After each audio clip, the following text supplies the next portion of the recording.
commenced the meeting at 6:07 p.m.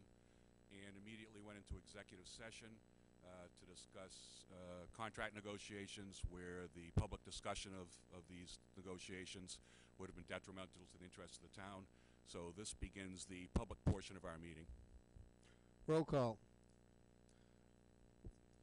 Selectman Whiteside is present. Selectman Tropiano. Selectman Holmes. Selectman Titlebaum. Selectman Slavin. Town Administrator Mr. Sullivan. Town Council Richard Bowen. Next up, please.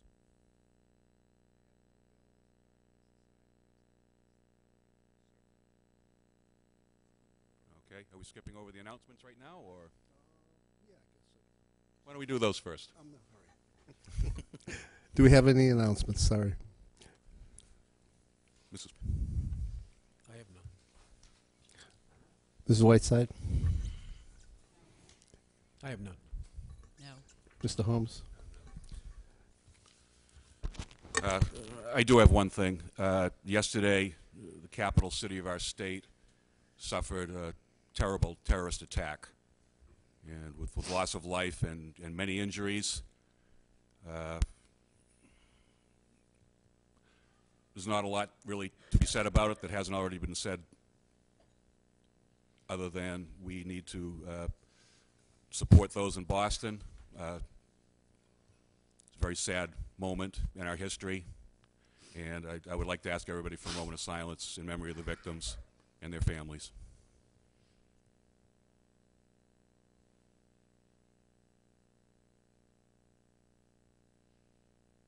Thank you.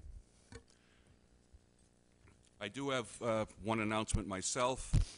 I received a memorandum from Barry Rabinovich, the superintendent of schools, announcing the reorganization of the school committee.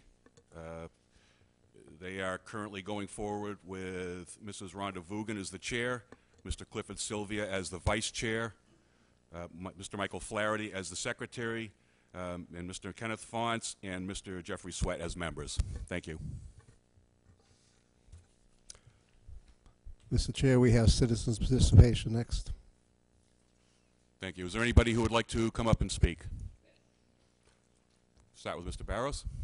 Mr. Chairman, point of order, I just would remind you that we do have a hearing at 7:15. Yes. We do. Thank you. Yeah, I'm Gerald Wells. I'll be short. Broken record. Went to the disabled commission, and according to the chairman said he couldn't make it on the third Thursday of the month, so he changed it to the third Tuesday of the month. He put in notice on the board for today, went today, and who doesn't show up? The chairman. Why?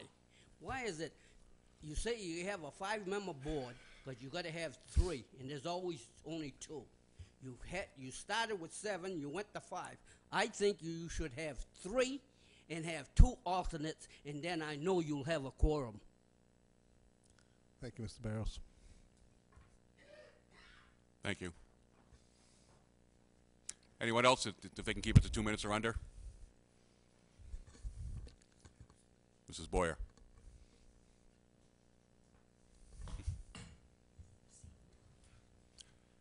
Hi, I'm Sharon Boyer. I'm here today because my son happened to be the leadership ambassador for Massachusetts. He just recently went to Washington, D.C. for 11 days. He's just returned, and I just wanted to introduce him to the board. He was through a school program that he was nominated through Mrs. Lyons, which is a school guidance counselor. Okay. And we don't have the pictures. They said it will take a few weeks, but we were hoping to have that to present to the board. But I just wanted to introduce him to you. No, thank you. Would you like to say anything to the board or the public out there? We'll be inviting you back in a couple of weeks so you can go through your presentation. So if you will let us know when the pictures arrive, Mrs. Boyer, if you could let the office know, then we can get him on an agenda, and he can give us a slideshow. That'd be great. Well, thank you very much on your accomplishment. It's something to be very proud of. Congratulations.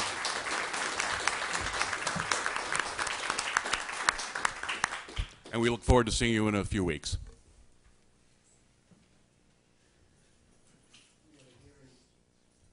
scheduled for 7:15, which is about, actually it's now, so we'll get started on that. Okay. Make a motion to open the public hearing. Second. All in favor? Aye. 500. So opened. We have a public hearing on the alteration of premises for Hadley Macintosh Enterprises, Inc., DBA The Stonebridge, 5 East Boulevard, Onset, under provisions of Chapter 138 of MGL. Okay. Would the applicant please come forward?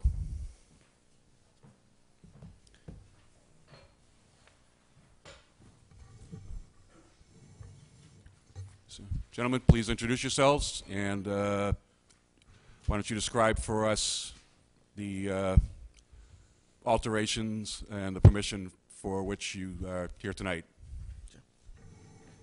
John Cornish, the owner of the building there at Stonebridge, 5 East Boulevard. Justin Hadley, the owner of the Stonebridge Bistro, at the same address. Well, we came in front of the board about a year and a half ago, and I would say maybe we were a little unprepared because we didn't expect any opposition to a porch that previously existed, and some concerns were raised by some residents, and it's given us some time to address those concerns and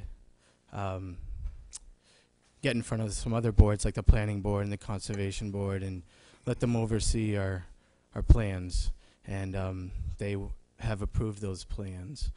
And so at this point now, we're trying to be able to serve alcohol on the porch that's been permitted to be built thus far. The porch is going to be erected on exactly the old foundation that was there. The only reason that it was taken down was that it was in disrepair and basically rotting out. So John Cornish took it down because it was deemed unsafe. Unfortunately, it took a long time for us to put it together to rebuild it. But it was used at one time to serve food on, and it was a viable business there at one time. I guess I'll leave it at that for now. Well, I'll open it up to questions from the board to start.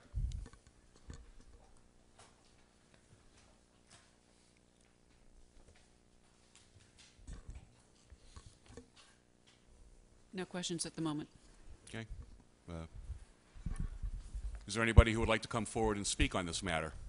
May I just say one thing? I Go just wanted to point out that all the permits are signed, all the different boards have signed off. The site work is done, and the steel frame, galvanized steel frame is made. It's being galvanized this week, and it should be delivered within 10 days. And the erection of that should take 4 or 5 days. And once that's concluded, then the door and the dormer will be opened up and put into place, and then a railing, and then we'll be ready to business. Okay. We did receive one letter from some neighbors in the area. They asked that the entire letter be read into the record.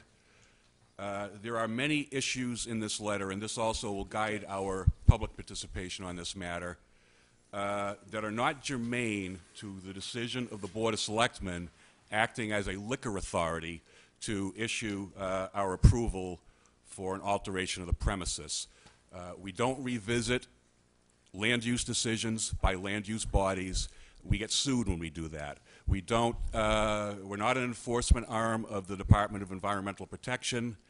Various communications to state authorities that have nothing to do with the liquor aspects of this applicant are not going to be read from this correspondence, nor are they going to be heard.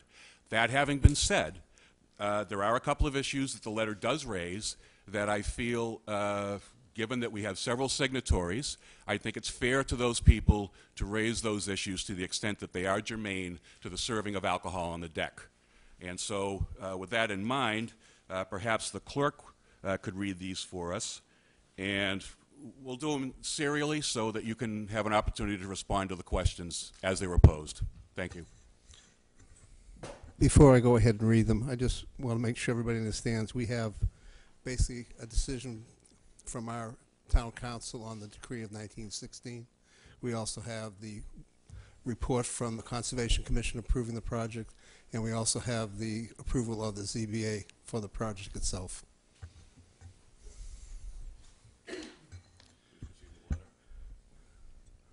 Okay. Certainly. Selectman Holmes? Good evening. Thank you. Yeah, I had a couple of questions. Thanks to Alan, who just straightened me out on the map. I was looking at this backwards. I recall Mrs. Winslow actually had 2 or 3 questions, and I had the same ones regarding not the front door, but the back door. And how that would, today we have that door, I believe, as locked or closed for emergency exit. Correct. It's got a crash bar on it. Right. Now, how does that change under this plan? On this plan, that will not change. It will still be an emergency exit, and with the porch, we'll be adding another emergency exit to be directly off the porch and down the staircase out back. Well, just to be specific, there's a railing now on the porch that exists, and that railing is going to have an opening in it that will be for emergency exit only. And that gives direct access from the porch to the rear stairway, but it is only for emergency exit. All right, so then, haven't read plans in a long time, so that when I'm looking at this picture and it says 2 bar, I'm assuming there's a doorway there in the middle? Yes. Right to the left of the word new construction? Right. I'm assuming that is That's where the slider is going to be, and there's going to be a dormer over it. so the back door remains locked as it is today at all times? The door that you're talking about is existing deck to remain. There's a little. That's correct. That's going to remain an emergency door only. And where there's a dotted line, see the stairway that goes down off of that porch that was existing? Yeah, There's a railing there now, and that's going to have an opening. I see it. Which would be just for emergency exit off of the porch. And patrons will only be coming in and out through the front door. Front door of the building. So and also the porch is big enough that I will always have a server on it at any time, so that no one could slip out on us. A few years ago, I used to have my boat there. I haven't had it there probably in 3 years now, but we used to go up on that.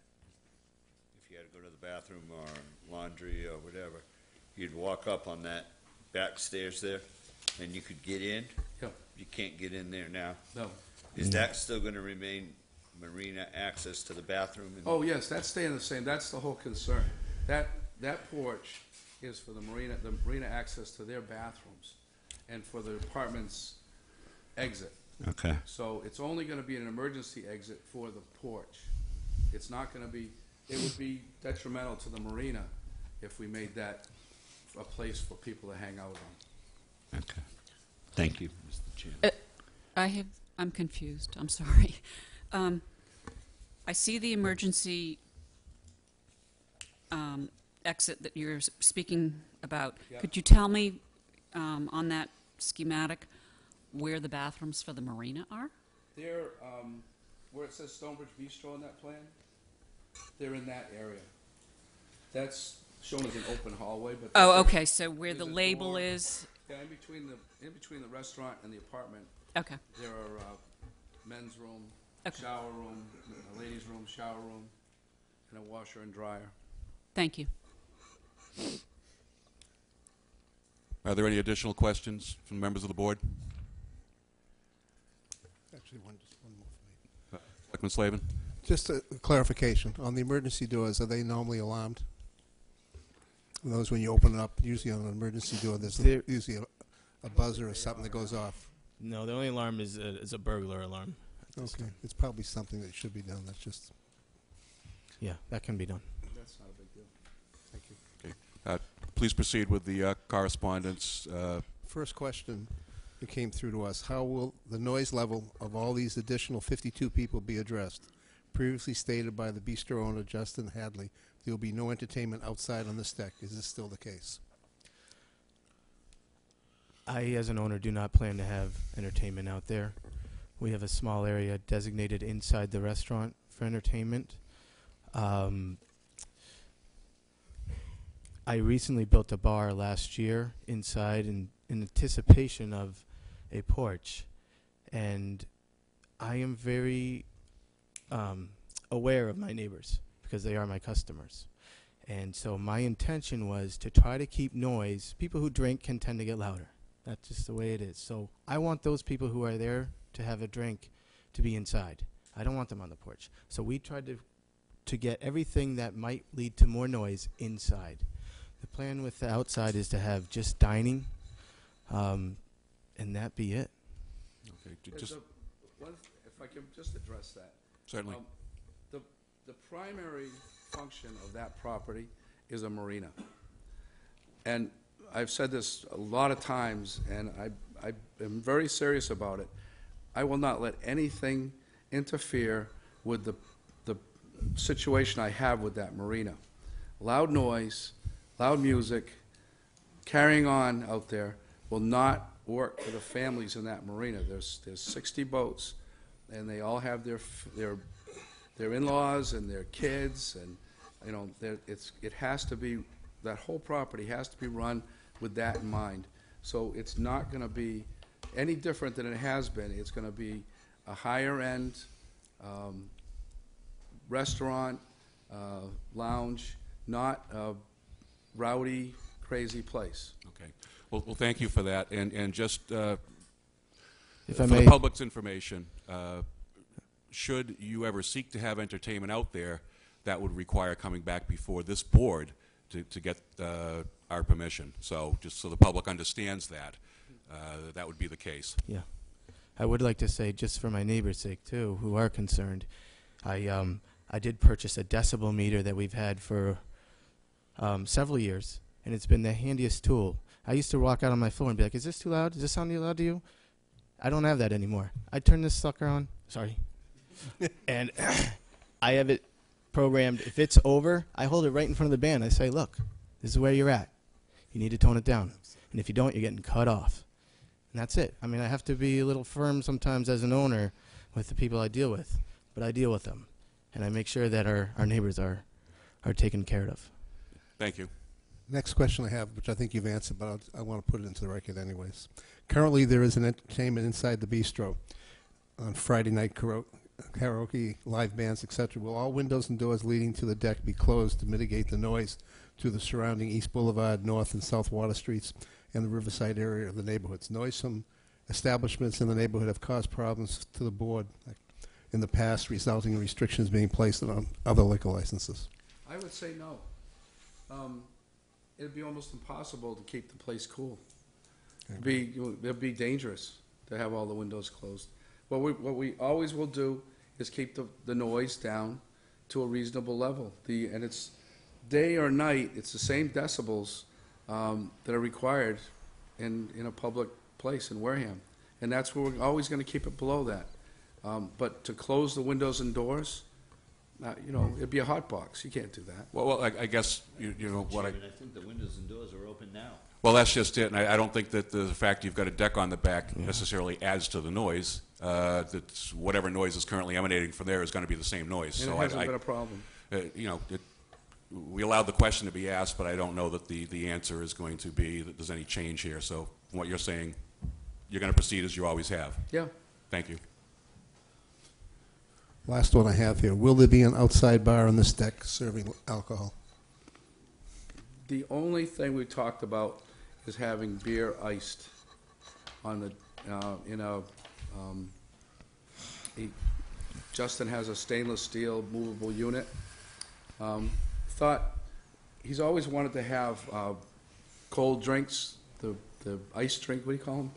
Frozen drink. Frozen drinks. Cocktails. Like. The frozen drink maker is obnoxious inside, so we thought we might put that outside and maybe some iced beers.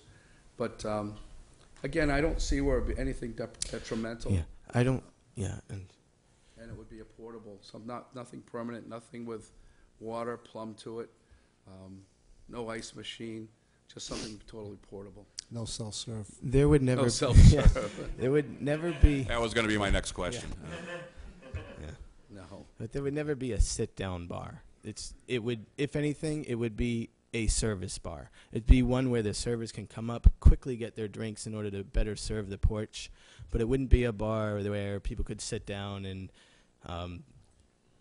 you know, it's just not that type of a scene we're trying to create.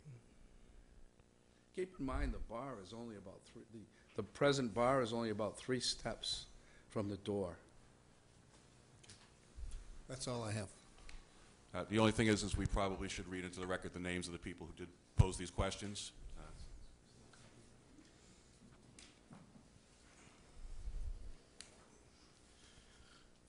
Excuse me if I pronounce anything wrong. Stephen Bell, Anna Child, Thomas McManus, Sean, could be Harrison, it's not clear, Hannah Benoit, Arthur Furtman, Richard W. Post, Jr. Their addresses are East Boulevard, 10 East Boulevard, 14, 16, 18, 20, and 26, all on East Boulevard. And there's also Richard Craig at 6 East Boulevard. Okay. That's gonna go. Yeah, exactly. Is there anybody in the audience who wishes to speak on this? And again, with the reminder that we're not an appeals court for land use issues. We are here solely to hear from people in the neighborhood, should they so wish to speak, as to whether they support this, as to whether they don't support this, solely in terms of the liquor license application that's before us. Gentleman who just raised his hand.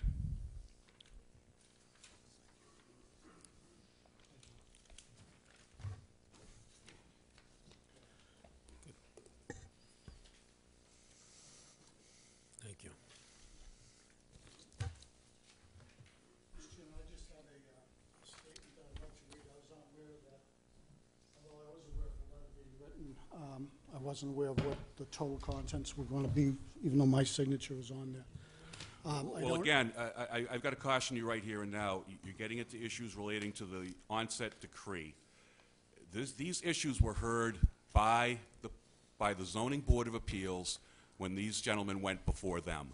We are not an appellate board for land use decisions. There's an appeals process by which you can contest decisions of the Zoning Board of Appeals. There are statutory limits on when you can file a court appeal of these things. I know all this stuff. I'm an environmental Why are you lawyer. angry with me? I mean, you... Well, I'm not arguing. You're hoping to read something into the record No. that isn't germane to the whether we should give these gentlemen a liquor license. You're dealing with construction. You're dealing with should this thing even You be don't even there. know what I'm going to say. You just told us you intended to read this into the No, record. not that. So that's what I'm What going I said on. was I didn't intend to be repetitive of anything that was already in that letter. Okay, That fair was enough. not my intention. Fair enough. Then, And- then and- please but to proceed. But to your point, the Zoning Board of Appeals had no idea about the consent decree, and they said so at the meeting.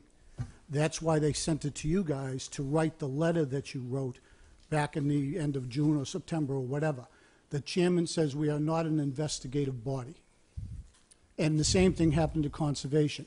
They said we're aware of the consent decree, but we don't know the ins and outs of it. So they did not rule on the consent decree. They ruled on the conservation law and they ruled on the zoning issues. Well, Point- fair enough. point of order. Go ahead. May we know your name, sir? Yeah, my name's Tom McManus. I Thank live you. on East Boulevard. I'm sorry. Thank you. I should have asked you Okay, that. no problem. Sorry about that. You know, if I go off track, please let me know. That's not my intention. We're not going to rehash what we did before. We are where we are. We've been through this, and Yep. just let me get through it. I don't intend to argue land issues with you. As I said, my name is Tom McManus, and I'm here on behalf of my neighbors on East Boulevard. Each one of my neighbors has signed the petition that I've given you, asking that you honor the consent decree, and we'll move on from that. My neighbors and I have been pursuing this process for the past 17 months as it wound its way through various boards and commissions. We have not been successful through this process, and quite frankly, we are not optimistic coming before this board either. However, During this process, many things were discussed and commitments were made, and we believe fall into 3 categories that we feel need to be addressed by this board before you consider the application. Justin and John have mentioned some of them in their opening statements, so I'd like to just have the opportunity to recap it. To the extent that they're within our authority, Yeah, no, I to understand. consider in connection with making our decision as to whether to approve this, then please go ahead. Right, and the intention is that if you look at it as a whole, you'll see to it, and I get to the point about the liquor license. The 3 categories we believe are policies and procedures, punch list items, and restriction on use. A couple of meetings ago, it was brought to your attention that work had started on the deck in violation of the town's liquor policy that states that the board must give approval before any work commences. So far, there have been no consequences or hearings related to this violation. Second, the Stonebridge Bistro's lease with Atlantic Boats calls for rent to be paid at either a flat rate or a percentage of the gross, whichever is greater. One second. Excuse me for 1 second. Is your intention to let him finish, or are you going to answer point by point? How are you planning to do this? I don't know that we will have any response to this. Well, the first bullet point he just raised, Attorney Bowen did the legwork on that, and he does have a response in terms of the work of the deck. Remember, you came in a couple of weeks ago, we forwarded that to the town administrator and town council to review policies and procedures, and Mr. Bowen did in fact give a judgment on that. So do you want to let him do that now, or do you want to? Well, how do you guys want to do that, this? I just think you need no, to have thanks for some reminding me kind of that. To that extent, Selectman Holmes, perhaps Attorney Bowen could approach and address that issue.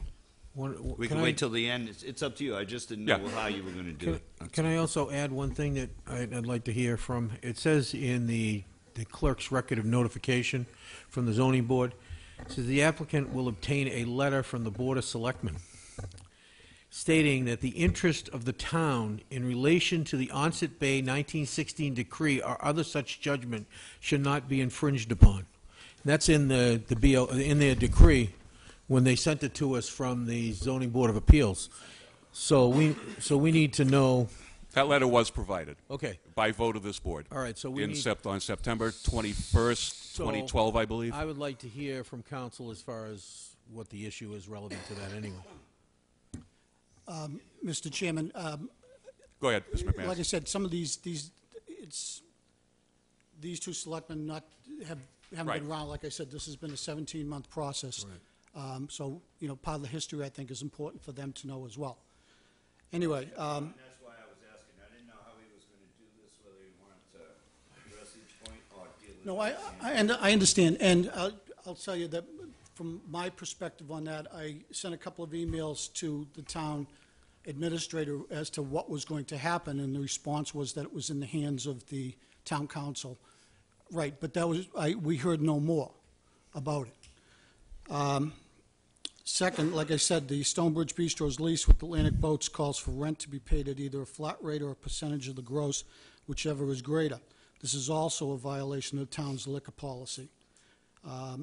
There has been no action or approval of this arrangement by this board that we are aware of. This is 2 policy violations that we're aware of that this board has not acted on. Can I address that? Because I can. Why don't we let Mr. McManus finish, then we'll hear from council, and then if after council speaks you still wish to go ahead, you can. Right. I don't believe I'm wrong on that it is part of the town liquor policy. I can give you the chapter and verse if you want. Third, the board wrote a letter to Mr. Cornish on September 24th, 2012, advising him not to act in any fashion that infringes upon the interests of the town in relation to the Onset Bay consent decree and other related judgments. The letter states that the town reserves all its right should the Stonebridge ever act in a manner that violates the pertinent decrees and judgment. Your letter acknowledges the existence of the decree and your obligation to protect the town's interests. We feel that the overall plan for this deck is a clear violation. Any actions taken by the Stonebridge and its landlord would show a complete disregard for town policy, a cause for you to stop this before more violations and harm can be done. And as you should be all aware that the violation of the decree has been referred to the Mass Attorney General's office. During the many hearings, promises, and Justin and John has referred to some of this discussion in the past, so I think it would be valid to bring it up. During the many hearings over the past, promises and arrangements were made that helped move the process along. Several of these commitments have not been fulfilled at this time, and should you decide to approve this plan, we insist that the commitments be kept before the deck is approved. First, handicapped accessibility. To the best of our knowledge, there has been no accommodations made to the interior of the restaurant that would allow a wheelchair-bound patron to access the deck from the front door to the rear. Let me just address that point immediately. That's a code enforcement issue. Right. We do not have code enforcement authority. We have a code enforcement officer, and that is the person who would address that concern. It's not something that we would typically look into, and it's also something that I would assume was at least reviewed or looked at or thought about by the Zoning Board of Appeals in their approval process. So again, this is, it's an interesting point, but it's not an issue that's within the purview of this board to consider when we determine whether to give thumbs up or thumbs down to an applicant for an amendment to a liquor license. Right. And you are absolutely right. It was brought up, and the former Director of Inspectional Services assured us that it would be completely handicapped accessible. The town employee has failed to do that. Again, this is outside your purview, but it was another issue that was promised to be completed by the town direct code enforcement official, which was that the dumpster, which is on town property, is supposed to be fenced in. The point of all of this is that promises have been made by town officials that have not been kept. You are the enforcement officers for the town employees. Actually, we're not. The code enforcement officer, by the very term code enforcement officer, is the enforcement arm of the town of Wareham when it comes to building things, building issues. You see our frustration. You see our frustration. The ZBA, as part of its special permit, ordered that no less than 3 handicap spaces be provided. You could see that in the letter. 2 in the front and 1 in the rear. So far, there is only 1 space marked in front. These spaces need to be enforced and protected by the bistro. The bistro is also allowing parking to be in the lined-out area, blocking access to the front door, creating a safety issue should there be a fire. So this is another example of requirements by the zoning board that they have not complied with. Well, I would say this to you: they've yet to open and be in violation of any of these covenants that they made in connection with their application for variance to do this. Well, their parking requirements as they currently exist, irregardless of the deck, irregardless isn't a word, regardless of the deck, they still don't have sufficient capacity for parking in their present form. That's supposedly being addressed as we go forward. Well, I can tell you, anecdotally, I don't think there's sufficient parking for anything in Onset. This has Right. been a 50-year battle, so I don't think we can get down into the weeds on that. Not going to solve that one. Okay, so the issues about the that have been let out to us to believe, and comments that you've allowed these people to make, John and Justin to make prior to my coming up here, they can't be addressed. So you're saying they have a fair shot at it, but the people who are opposing it do not? I'm saying that You won't let me out. if you had concerns about the construction of this, if you had concerns about, if you have ongoing concerns about handicapped accessibility, none of those matters are the purview of this board. So we can't dive down into that. When we act as an appeals court for land use matters, we get sued. It's that simple, and we cannot do that. Mr. Chairman, if I Yes. might comment, I've been in Onset now. I understand what's going on. You got to understand, and the owners have to understand what we just went through within a half a square mile of this facility. Nothing to do with the facility, nothing to do with Justin, but we just went through living hell down there with that big yellow building, the 3 pieces of it. And John, I think you can understand where we're coming from. And all we want to do, I think, is make sure that we live and breathe together. I believe that Justin has performed very well over the last 7 or 8 years that he's been there. and I think that he will fulfill his commitments. But you got to understand that, I mean, driving home, walking home, you walk out the door with your wife. I used to have a boat there 3 years ago. And you walk up the driveway with your kid in the car, and there was all that swearing and biking and nudity across the street there. Nothing to do with him, but it was in the neighborhood. So you got to understand that we're a little punchy sometimes around that bridge. Listen, I used to have to go home with my 5-year-old with guns in the street over that stone bridge. Now, it had nothing to do with him. Unfortunately, he's coming. We just got rid of all that. And I think all we're doing, and I believe that he's had the reputation to make sure that we continue the quiet and calm without all the trouble that we just went through. I mean, I don't know if that's what the neighborhood issues are. Maybe it's just with this place. I don't know. But I've gotten many requests speaking in favor of this, as long as it's done right. Because they don't want to go. We don't want to go back in onset to what we had at that. What was the name of that place? Viking. The boat club, whatever. You know, the one with the pool. The Harbor Watch. With the yeah, right. Harbor Watch. Listen, we went through hell there. You know, people look at the question about the dumpster, and they say, what the hell's the Board of Selectmen doing talking about a fence around a dumpster? We went through holy heck with that guy and the lady before him over their dumpster. I mean, we had people urinating in people's lawns there. You got to understand that some of this is just punchy from us. Point of order. Because, go ahead. Yes. Oh, it's up to the chairman. State your point, please. I believe the gentleman asked a question whether he was going to be able to have his questions answered. You had indicated previously that he would speak and then possibly town council would speak. I think it's incumbent upon us to follow what you had indicated to the audience was going to be the way that we were going to do this. Well, I think Mr. Holmes was just trying to shed some background light on why people in onset are punchy, as he puts it, term of art there.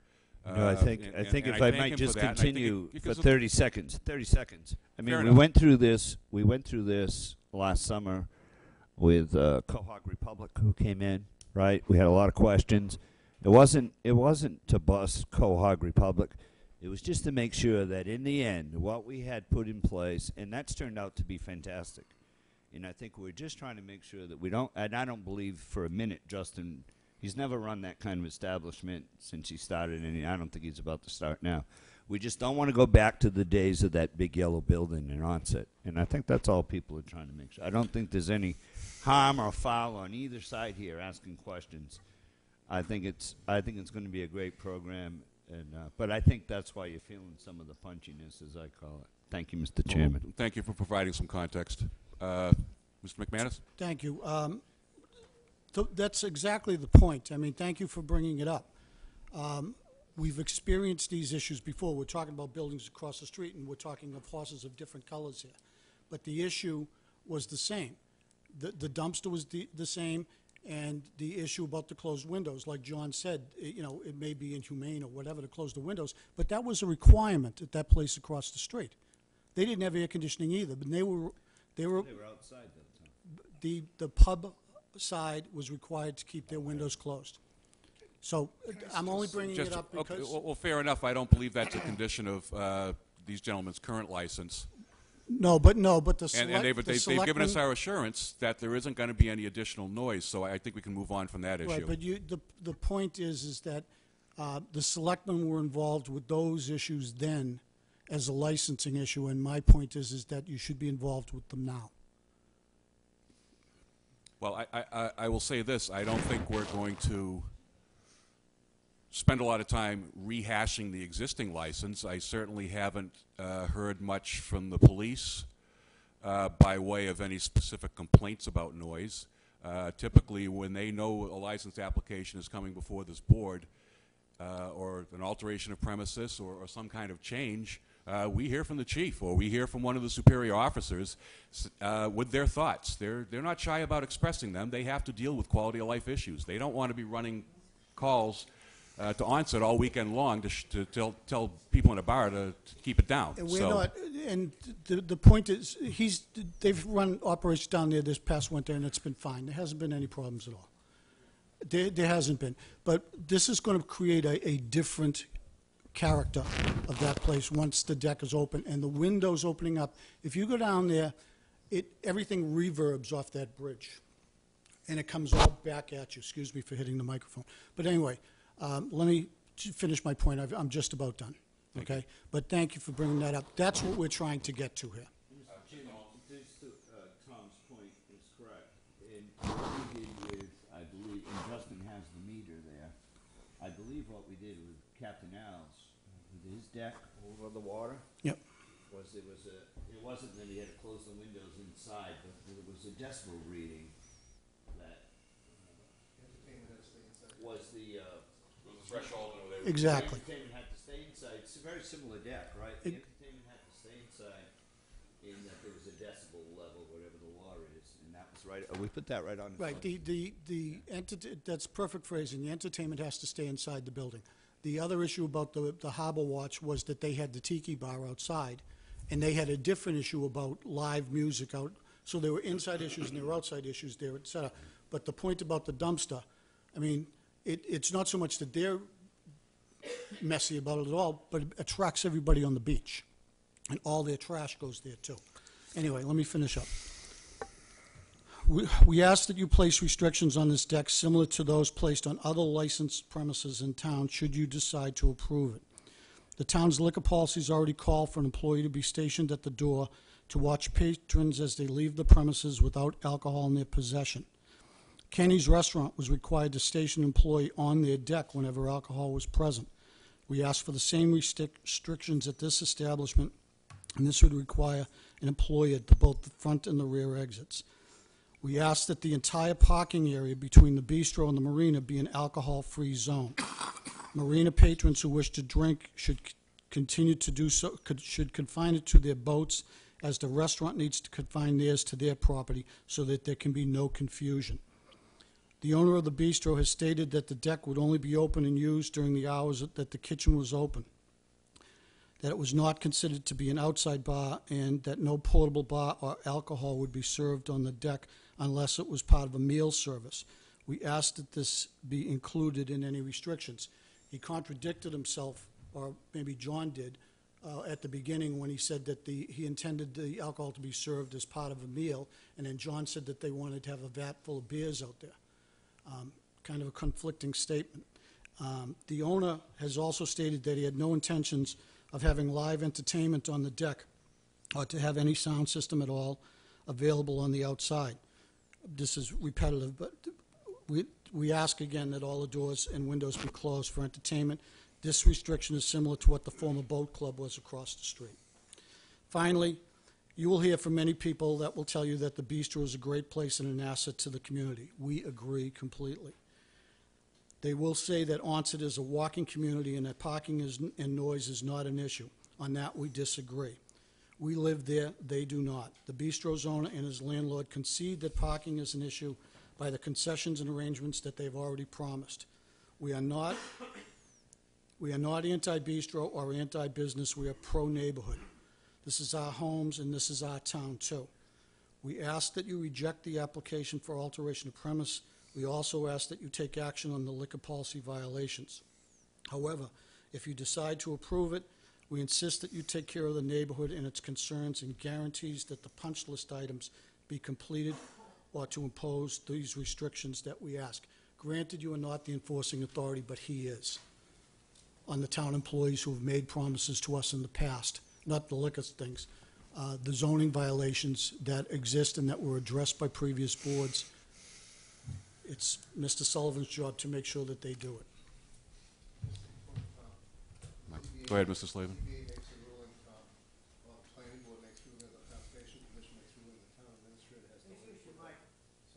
The town administrator has no input on that.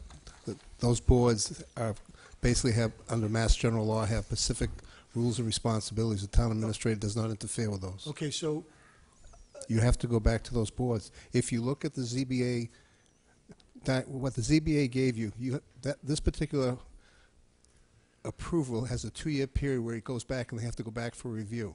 If there's any violations, you can go back before the ZBA. But you had a 21-day period in which to have a review as it was, which is passed. Well, let me. But you have recourse through the building. I understand that. Let me tell you what happened. Let me was just, when- let me I'm sorry. finish, Selectman Slavin please. finish, please. Sure, absolutely. You Sorry. had recourse through there. You also have recourse through the Director of Inspectional Services. They work through specific rules and regulations, and you have to follow through that. You're asking us to do certain things which is not in our purview, not because we don't want to. It's not here. Right now, what we're doing is approving a modification to an existing building, restaurant, business that has a liquor license. All they're doing is making an addition to the building. Under the ABCC Blue Book, we follow strictly those regulations. All we look at is, right now, is the building change, does it fit into what the regulations are, and can we approve that? Everything else is already in place. We can't supersede and put new requirements on because it has nothing to affect the actual license, what they're doing business-wise. They're adding a piece. Yes, they're adding more seats inside. The only place that's restricted as far as parking goes is the marina. The marina is required to have a half space for every boat slip. The restaurants in Onset completely, Onset is a village, and under the village, Onset's a walking village. There is no parking requirements for any business. As far as the restaurants go, there is a requirement for the marina. What the ZBA did is they went above and beyond. They're requiring 3 handicap spaces. I don't think that's a requirement in any other restaurant in the village.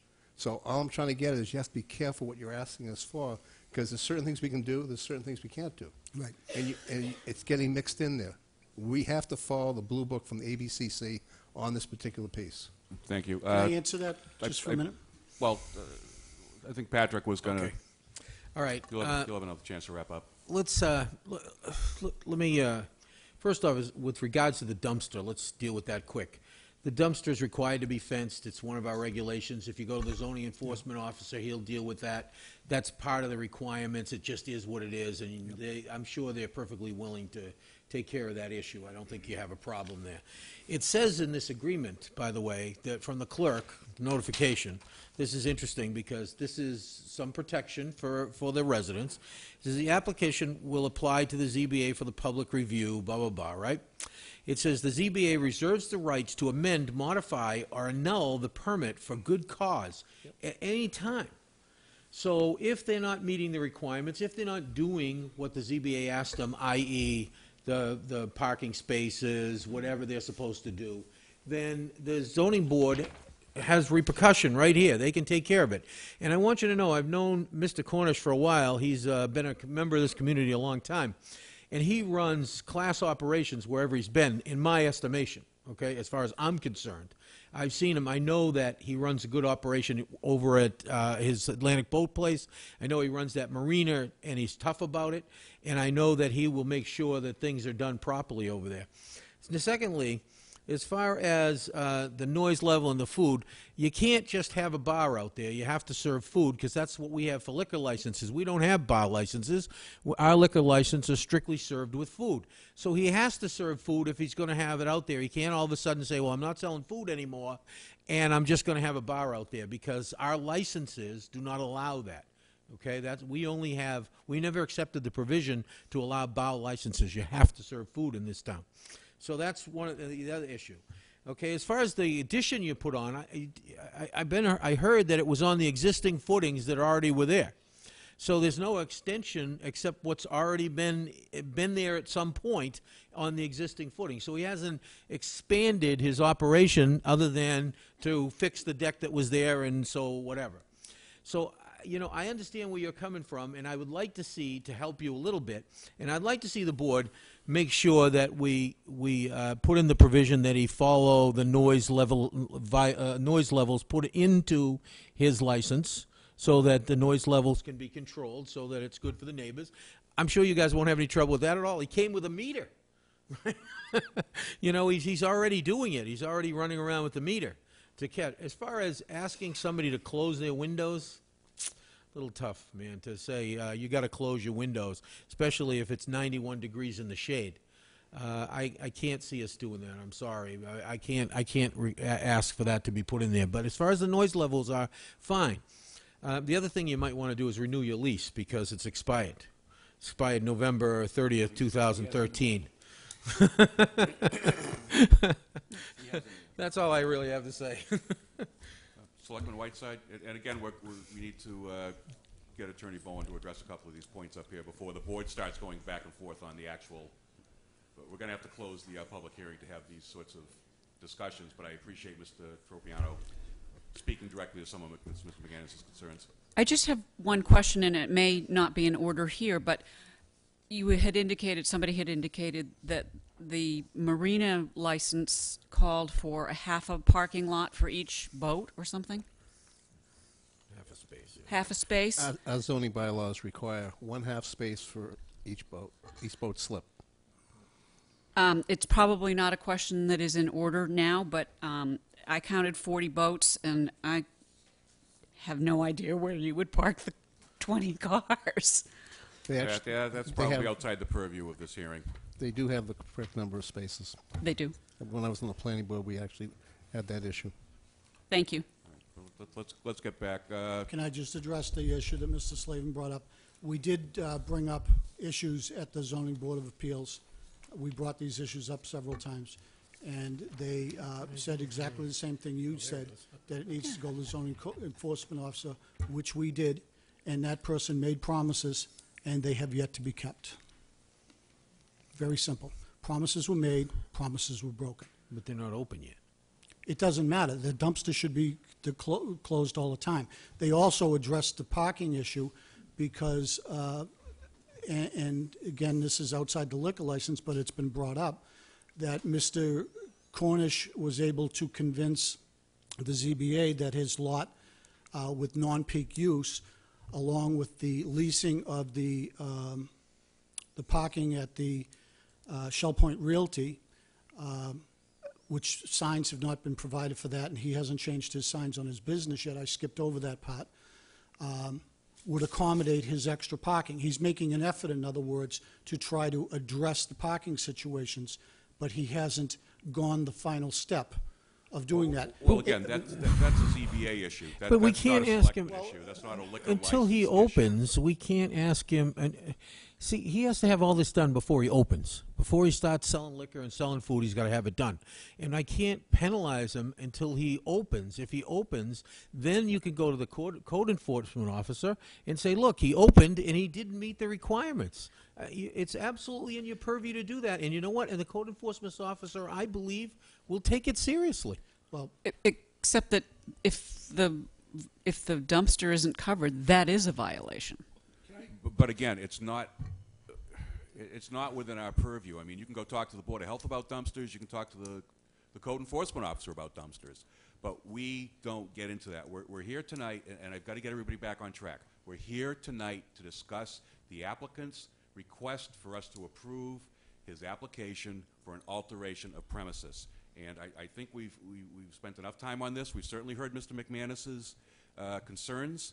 I think they will be taken account when we close the public hearing and we discuss amongst ourselves any conditions the board members may seek to place upon the establishment in connection with the application, should we so approve it. But I think we've got to move this along and stop spinning our wheels on the code enforcement officer and ZBA and all this other stuff. So with that in mind, Thank you for your time. Thank you for your time. Is there anybody else who would like to come forward and speak? Mr. Chairman, I'd make a motion to close the public portion of the hearing. Second. All in favor? Aye. Aye. 5-0-0. Now we will commence the discussion amongst ourselves on the application. Who would like to go first? We need you want a motion first? Yes, let's start with a motion. You have a motion, please? Yeah, I move we approve the extension of the liquor license for, hold on, let me read it for you. Yeah, let's read it right off the form so we get it right. What would you prefer, the clerk? Let's see, Hadley Macintosh Enterprises, Inc., DBA Stonebridge, Justin Hadley, manager, 5 East Boulevard, Onset, Massachusetts. I have a motion made. May I have a second, please? Second. Is there anything the board would like to state on the question? Are there any conditions the board would like to discuss imposing upon the applicant in connection with any approval? Yeah, I would like to make sure and put it on there that the decibel level be maintained in relationship to the law, so that, you know, that's a stipulation of the license. And also, I don't see any reason, you know, I know you're saying that this dumpster has nothing to do with our license, but it does. Anything to do with this premises as they serve alcohol has to do with us. So I'd like to see the dumpster done properly, okay, according to the law. And maybe that'll alleviate some of their issues, which seems to be the big problem. So if we could just get the dumpster taken care of. Patrick. Can I just Go say ahead. something Go about- ahead, Mr. Cornish. The dumpster's a new item. We've never had any complaints about the dumpster. We have the cleanest dumpster in Onset. But I would love, Well, thank you for that testimonial.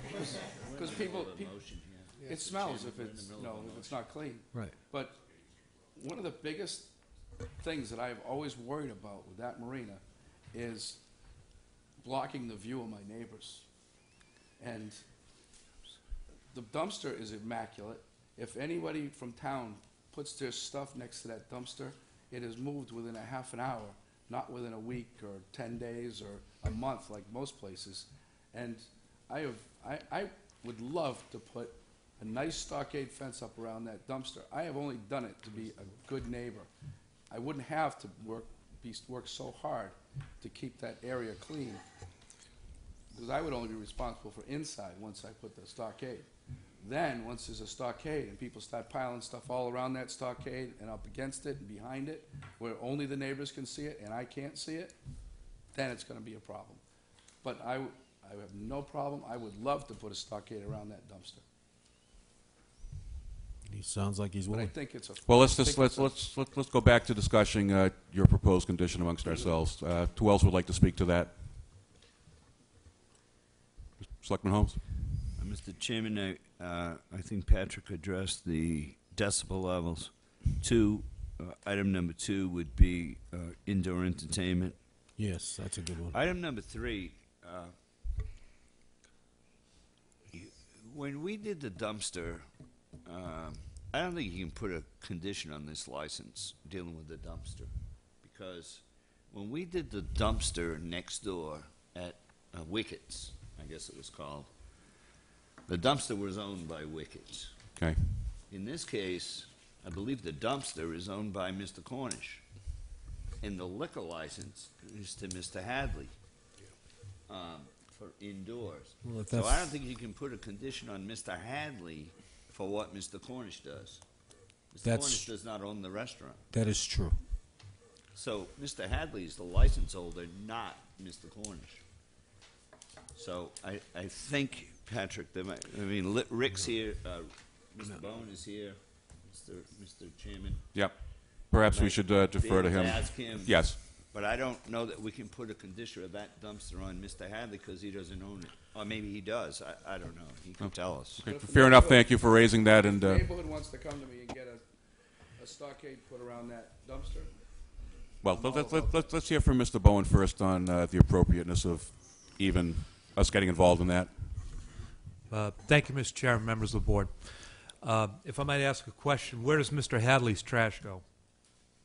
In that dumpster. There you go. I think you have your link right there. If his, all right, I know I'm being a lawyer here, but I think, you know, since his trash goes in the dumpster, since arguably the extra activity on the patio, on the porch, will generate more business and arguably more trash, I think that there's probably enough of a connection between the two where you could put the condition on.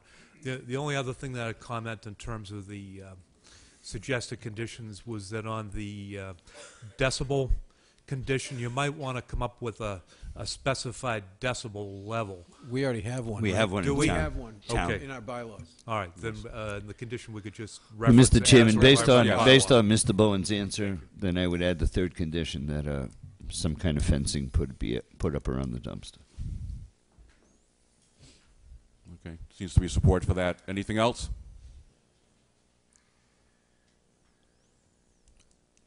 Well, with that in mind, going once. Well, you want me to- One other thing is that when you look at the map, the back, that I would suggest also that the entrance to and from the deck is a slider that goes through the restaurant. Okay, There is no public access, as I'm understanding it, from outside, from ground level to this deck, or from the deck to ground level. There is no access.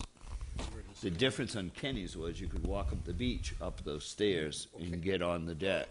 Kenny But you said, can't. Kenny said two was wide open. That's why we It was wide open, right? That's why the But this is restriction not. was This no is doors. different. You Okay. can only get on this deck from inside the restaurant and on the way out.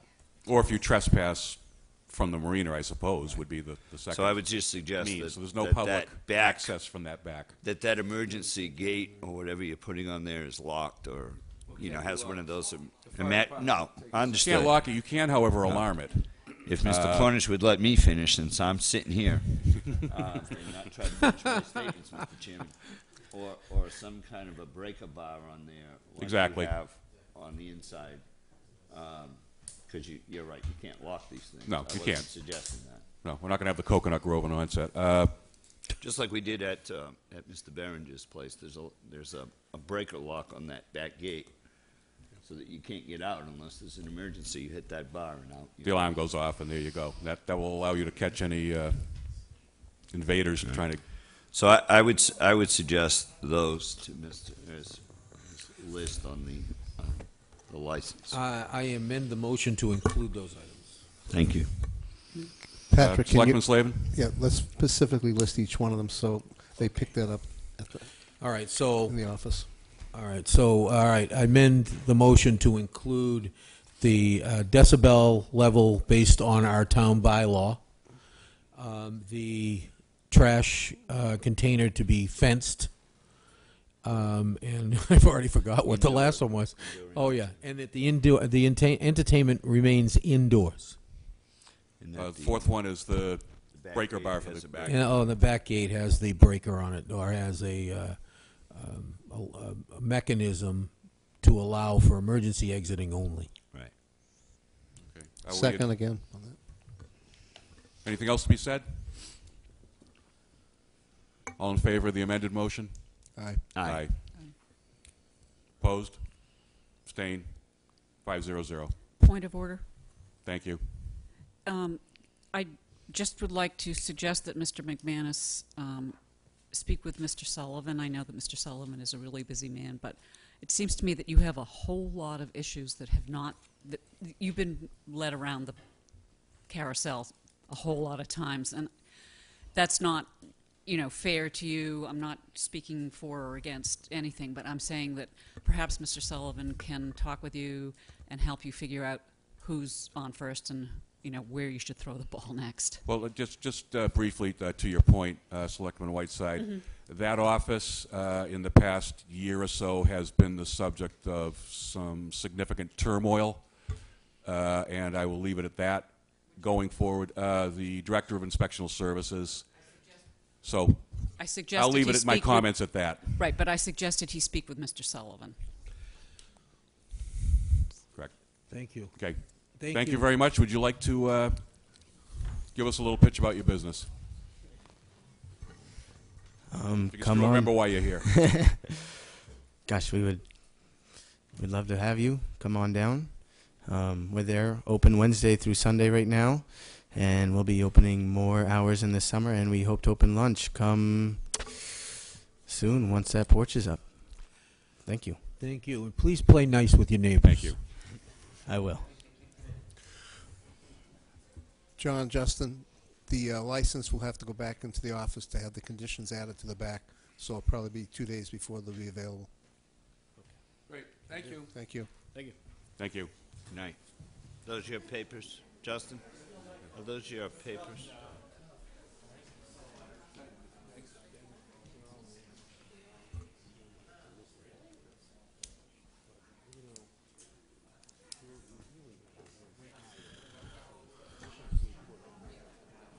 Next one. I'll let him leave.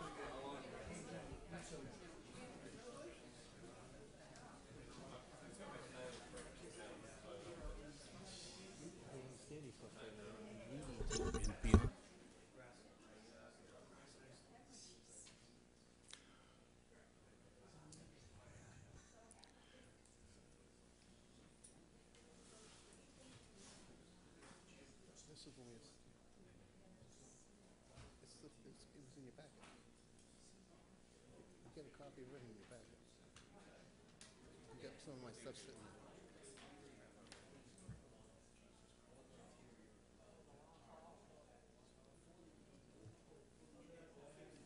there. All right, folks. Let's move on to the next agenda item, please. Just have to sign that one. I don't believe we can sign this one until we get it straightened out.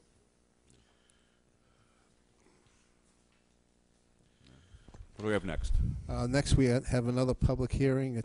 Was for 7:30, and this one has to do with the under town business reorganization of the finance department. Perhaps with the indulgence of the board, we do have somebody here with an application for a one-day beer and wine, and I think Mr. Sullivan's stuck with us for the entire meeting anyway. So perhaps we could go forward with that and get those Please. people out of here. Yep.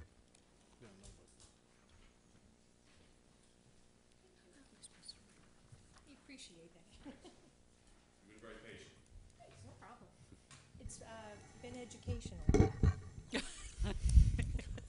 Is that a good or a bad? No, it's been very good, very educational. Would you introduce yourself and tell us about your event? Certainly. My name is Janice Rogers. I'm the owner of Buzz It Play Productions, Inc. Proud to say that we just became a nonprofit performing arts center that you have here in town. We have a comedy show coming up this Saturday, and we are requesting a one-day beer and wine license for that. That's it in a nutshell.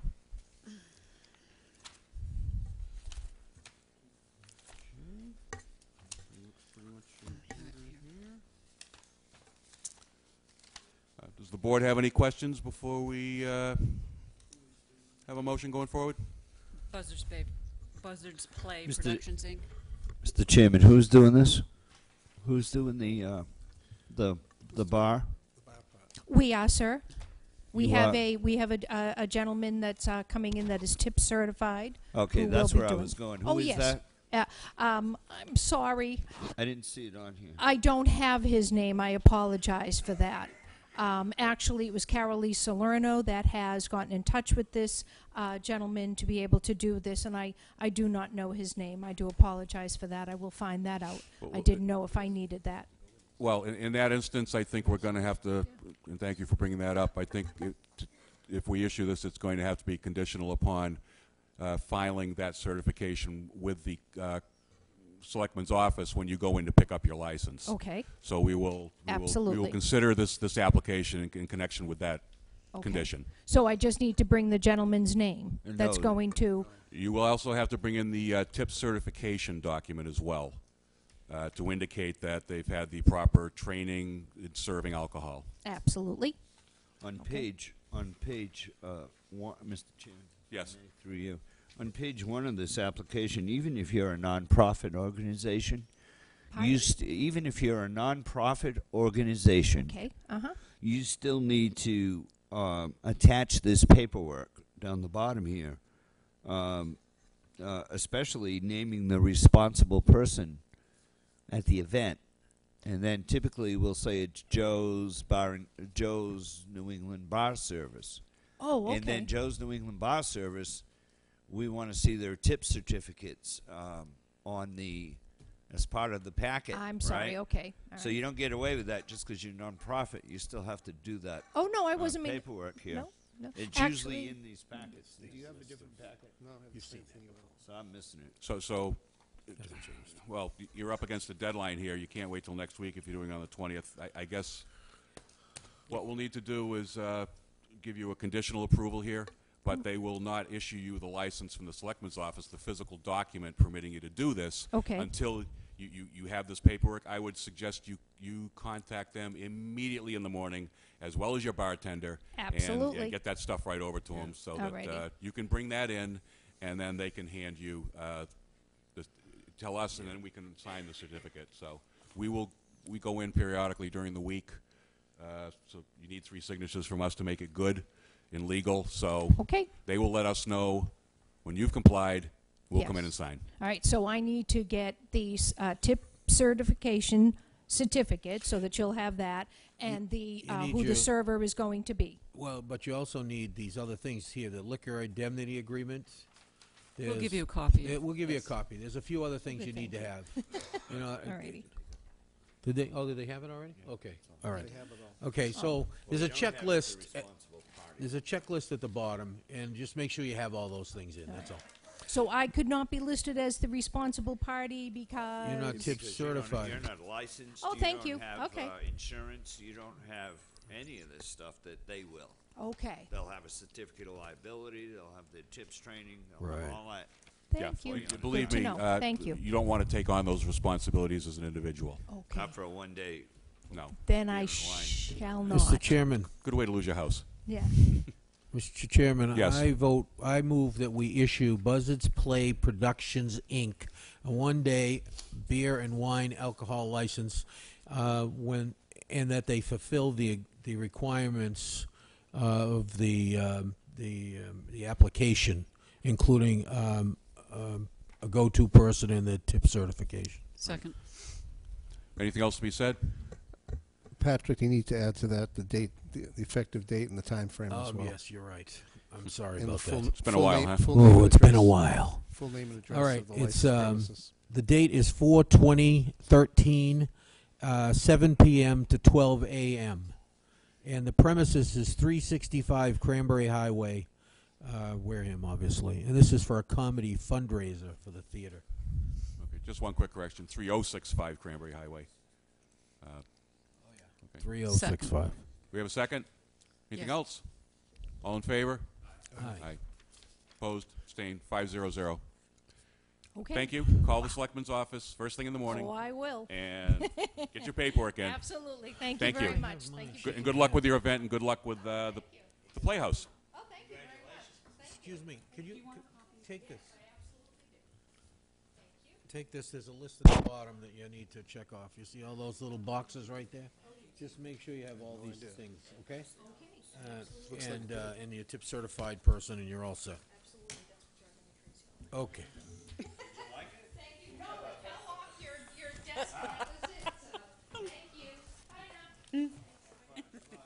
Just going forward here, is there anybody in the audience who is awaiting the public hearing on the town administrator's warrant article relating to reorganization for a finance director? Because otherwise, I think we could possibly move that towards the back of the meeting. We have some other people waiting to be heard under town business. So, with the board's indulgence, why don't we push that off till the end? And we can go ahead with the some of the items here. Thank you.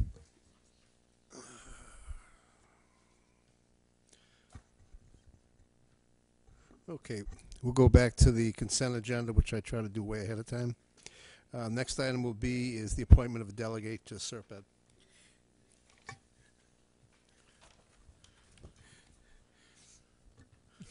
Currently, the SERPED commissioner for Wareham is Stephen Holmes, and that's 2012 to 2013.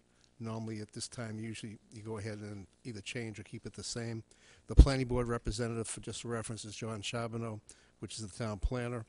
Also in the SERPED, there's the JTPG. Usually there's a delegate there with an alternate, both selectmen on that one there. Stephen Holmes was currently the delegate, and Mrs. Begley was the alternate. Your pleasure. Well,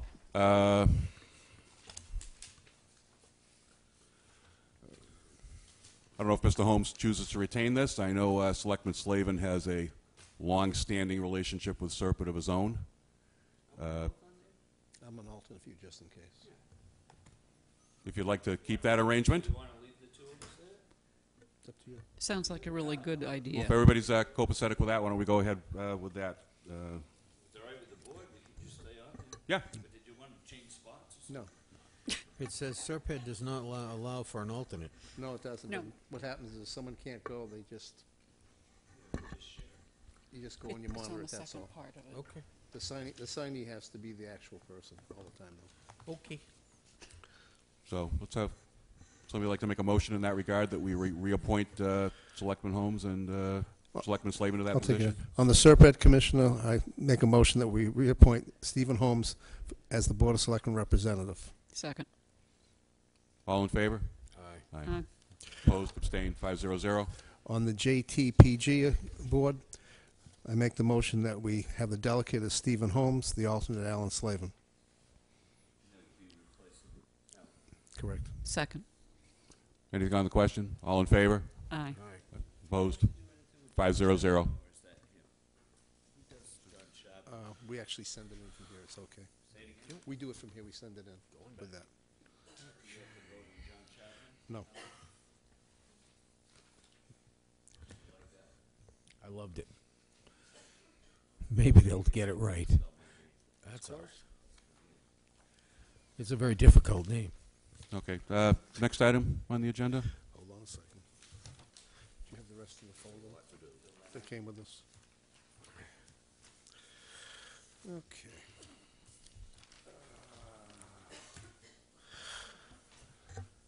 Next up. Appointment to Old Colony Elderly Services. This has come through. The undersigned selectmen have this day appointed you a member of the Old Colony Services Board of Directors to a term expire no later than June 30th, 2013. Pamela Dudley, 3132 Cranberry Highway, number 58, East Wareham, Mass. I believe that's just to fill an existing opening just to the end of the term. Yeah, Mr. Chairman, the COA board voted unanimously to appoint Mrs. Dudley. Yes, thank you for that information. Anything from the board on the on this before we have a motion? All right. Let's have a motion, please.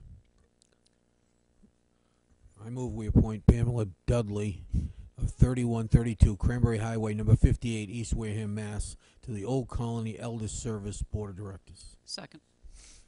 All in favor? Aye. All opposed? Abstained. 5-0-0.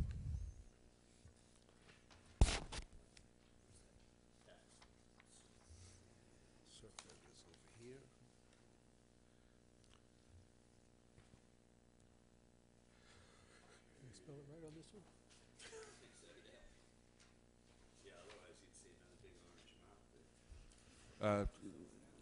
Just as an FYI for the board, Guy Campina contacted me today and asked if he needed to be here since there wasn't any specific sewer business to which he would be required to speak, and I told him to take off for the night, so that's why you don't see him.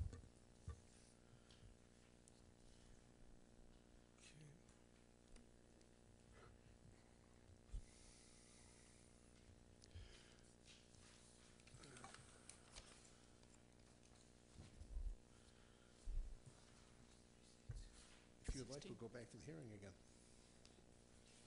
Well, actually, what I was hoping, throw you further off your game, is we have the Bike Path Committee discussion with them.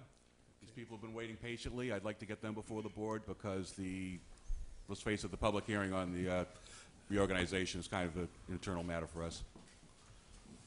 Just try to get people in and out of here.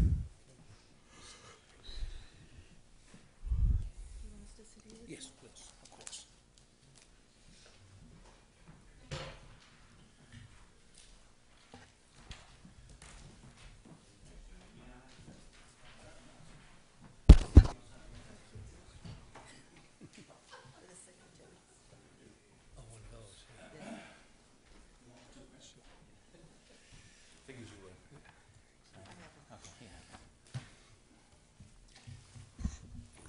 Good evening. I'm Michael Lanky, the chairman of the board. The Bike Path Committee, I mean. Not the board, something else. That's another thing I belong I was to. going to say, I haven't gotten through my first meeting. You're already throwing me out here. That's right, sorry. Damon Howard, member of the Bike Path Committee. Eileen, Al Gore. Thank you. Why don't you tell us what you're here for? What we're here for tonight is hopefully to get you folks to direct our municipal maintenance manager to stripe Onset Avenue with a bike lane. He has already agreed to do this, but he needs to hear from you that it's okay to do it. He has the money put aside and all of this stuff.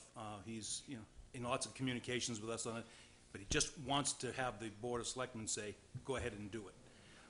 He has the money? Yes, from the repaving of Onset Avenue. He's got Chapter 90 money left.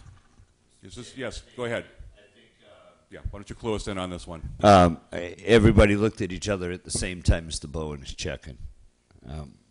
Mike, when you said that, I seem to recall painting was okay for the Board of Selectmen. I think it still is. We're going to find out in about 10 seconds. Okay. Because we have our road commission. Maybe 20 We seconds. used to do all this, but I think painting is still under us. Yes? Okay. Okay. In that case, I would ask the clerk to make the motion.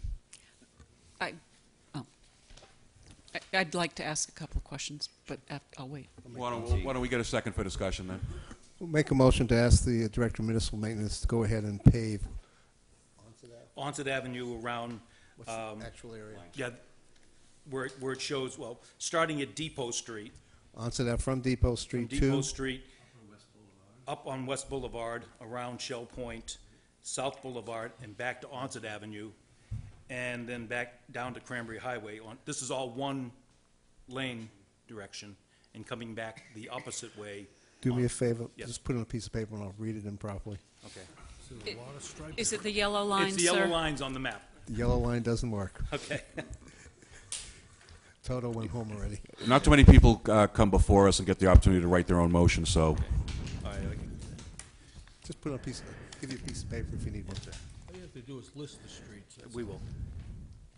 Yeah, based on the bike path map. I would second that for discussion. We'll go ahead and, Well, again, let's- make a motion to go ahead and pave the bike path lines on Onset Ave. paint. Paint. Not paved. No, Paint. yeah. The painting. I got a little brush. I'm going to be out there. on Okay, we've Onset got a Ave, motion and a as described by the map supplied by the Bike Path Committee. Thank you. Okay, we've got a motion and a second for discussion. Let's start off with Mrs. Whiteside. I have a question. Sure. I've seen these bike paths things, I think, the way you're describing them in Washington, D.C. And in Boston, and I wouldn't want to ride a bike on them. To me, they are, my personal opinion is that they're extremely dangerous for bicyclists. And I know there's a speed limit on all of these portions of the road. I think the bike path is a great idea. I just am very concerned. Is this the bike path that's going to be on the side of the road, or is it going to be one of those ones like they have in Washington? No, this is going to be on the sides of the roads, Okay. one way in each direction. If you're coming from the depot auto there, that particular corner by the bank, it would be one way. I think that's eastbound heading out through Onset itself. And then it would be westbound coming back from Cranberry Highway on the opposite side of the road, a bike lane. We're talking about bike lanes, not a bike path. Right, you're So- talking about they're about this big, and they have zebra stripes? They're wider than that. They have the stripes, but Yeah. they also have a stenciling that shows that is strictly for bikes or walkers or Okay, and the streets are wide enough to, through Onset Avenue, yes. right, but but some of these other streets I have questions about. Those are all single lane going around. If you start at West Boulevard, that's a one-way road that would be going around Shell Point that Okay. way on purpose to avoid Onset Square. Okay, Mainly because if you try to go down there through the summertime with the cars parked and people, You that can't. is a The business district is Yeah. congested. So- Okay. So we thought by using that as the one-way streets that already exist and putting a lane in there, plus it brings you right by all the nice waterfront, people can see that. It brings you up by the bluffs, you can park your bikes there, go down to the beach and the like. Thank you very much. It looks like it would be a fun thing to ride. Well, we're hoping. Selectman Holmes? Yeah, thank you, Mr. Chairman. Through you to the chairman of the committee. I understood that this was in conjunction with the paving that we just finished. Right. Right? And that we're going to start in, I guess, as soon as the weather warms up. Exactly. To finish that. I'm going back here to Depot Street. Right. And the one we just did, and then it comes down a ways, stops, and then we're going to start repaving there up into the village. Right. So what you're saying is that the lines would be on what we just paid the money for, plus what we're about to put down, and then you're going to divert the traffic out of the village for The bike lane out of the village. Right. Right. There'd be no lines in front of Mark Anthony's or Stevie's. Absolutely. Because we're diverting that, if I recall, Exactly. around the point. Exactly. Back And, up the other way. and that's on purpose, just because of the amount of traffic and cars, the parking down through there. Is the, through you, Mr. Chairman, do you Yes. know if the other end of Onset Avenue is being done, or is it just going up the Stonebridge? Where's Derek? Derek ran out to copy something. And Gifford said he was okay with this? Yes. Yes, when I received the request to come forward, I did contact him, and he said he knew all about it, that some of the this Bike is Path not- Committee had been in discussions with him, and he knew what their plan was. The reason I'm asking is because some of this is not on the two new pavements that are being done or have been just finished. Right. And I was just wondering whether he had the No, he said he had the money in the fees the line for account. paint. Yeah, he said he was good. Yep. Okay. It works for How me. much money are we talking? Does anybody have a number for this? This is going to be considerable. No, it's paint. No. It's just the But paint. it's paint, it's the distance, it's quite a distance. It's not Does just anybody paint, it's have the- any Most of idea this what is it costs? being- Patrick, most of this is being painted anyway. It's just another line. No, it's not just. Yeah, no, I mean, is. It's an alleyway. it's another alley to, another thing for them to understand. discuss. It's another line The point between is here that and I'd the like to street. know what the costs are when we approve these kinds of things. I mean, Mr. Sullivan. and when it says Chapter 90 money, that's still money. I mean, and right now, not to say anything about what you guys are doing, because I think it's great. We have a budget crisis that is beyond a budget crisis. And so what everything costs is relevant, and the people of the community have the right to know what the cost is. Well, just one second. We do have a line painting account. I knew that. So the funds are typically, as I understand it, those are dedicated funds. We do a transfer every year, I believe, because I seem to remember this coming up at town meeting on warrant articles. Well, we usually transfer the money out of it. when we don't spend it. Yeah, because we don't spend it too often to put lines. But this is going to cost some line money. And I think that it's just nice to know what it costs. Does Derek know what... Well, he's coming back in, and it'd be a great time to ask him the question. Derek, do you know what this costs in line painting, what the costs are? Microphone, please.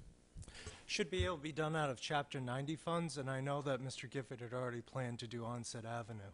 Right. But do we know what the actual dollar numbers are to produce these lines? I don't have that at my disposal. Well, I think look, I don't have a problem with this, and I'm okay with it. I'm gonna, it's all right with me. But I think in the future we need to know what everything costs. You need to tell us, okay, I don't care where it comes from, whether it's Chapter 90 or a gift from somebody, whatever. We need to know exactly what it costs. Okay, not anything to do with you guys. Okay. Thank you. Thank you. Selectman Slavin? On this particular project, somewhere down the line, is the town going to get reimbursed for the expense since the bike path has its own budget and it's going to be financing through the state and its own money from CPA? Well, our hope is when we start building a bike path versus, this is lanes and so forth with, again, with the Chapter 90 money being available, this is lanes that, very similar to Boston and Falmouth and some of these other places where they don't have paths. If and when we ever get to building where a path is not on the road, then I would say yes, there'll be reimbursement for that. The only reason why I ask is normally Chapter 90 money is for road repair that we get in, and the bike path normally be financed a different way. Well, A let's- path, yes, and I'm not gonna talk about the path, because we're not asking to build a path here, we're asking to stripe an existing road. I know, but All right, it's so if it were the path, and we would like to see that instead, as we continue to look at that availability for instance, what Cedar is talking about downtown and so forth, the path there, that money's, there's a 90-10 split for town expense versus state and federal government expense on pathways like that the state approves. This is a town approval of striping their road, basically. Yeah, this is not coming from the actual Chapter 90 money, because you can't use that to stripe a bike path. I thought that was part of when Mr. Gifford said I he'd think redone he the must be road. talking about the line painting account. He's got to be Yeah, talking about I think that. it's gotta be, yeah. Yeah, it's got to be. A bike lane. even, Bike lane, even yeah. putting a bike lane in, still, it's a separate piece. That's all I'm trying to get at. It's, All right. it's Going forward, the next time you come before us, we'll have a little more clarity. Yeah. Gotcha. Anything else? No, I'm okay. I think we do have to vote on this. So, all in favor? Aye. All opposed? Abstained? 5-0-0. Will you be talking directly to Mark Gifford, or? That gentleman right on the end down there. Okay. Speak to Mr. Sullivan. Only because Yep. he really required that as part of us coming Yep. before, that he would hear directly from the approval of the board. Okay, well, thank you. Thank you. We have an item on the agenda with the CETA director. Mr. Pina's not here tonight. We can take care of that a little bit later on. So, would you, Knight, you want to go back to the hearing for the third time? No, he's not. We don't have a thing for the table here for a conference call? Yes, let's go back to the public hearing. There's nothing else here that involves any outside participation with the board, so let's just get back to that, since you seem to be eager to do so. Thank you.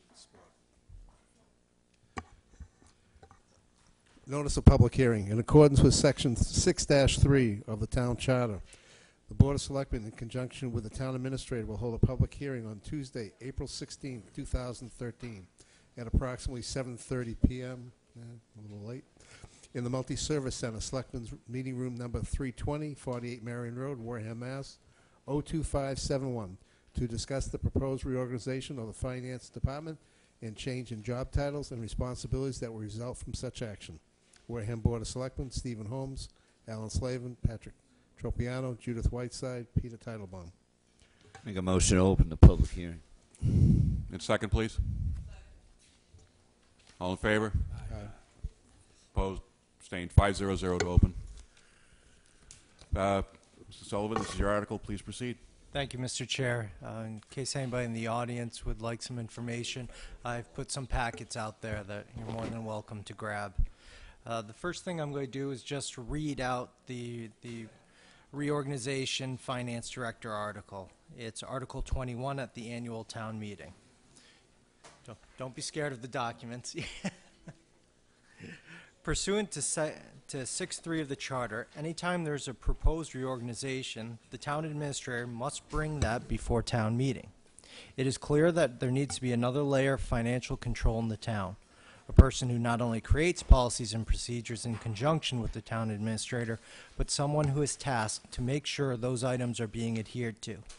This article seeks to create that control through the reorganization of the finance department and by establishing the finance director position out of the treasurer collector's office. The last town accountant hired was also the finance director. The town needs a working town accountant who is constantly manning the books and working to close the books for year end. The finance director will have direct reports from accounting, treasurer collector, and IT offices. Further, the finance director will serve as town administrator's liaison to the assessing office.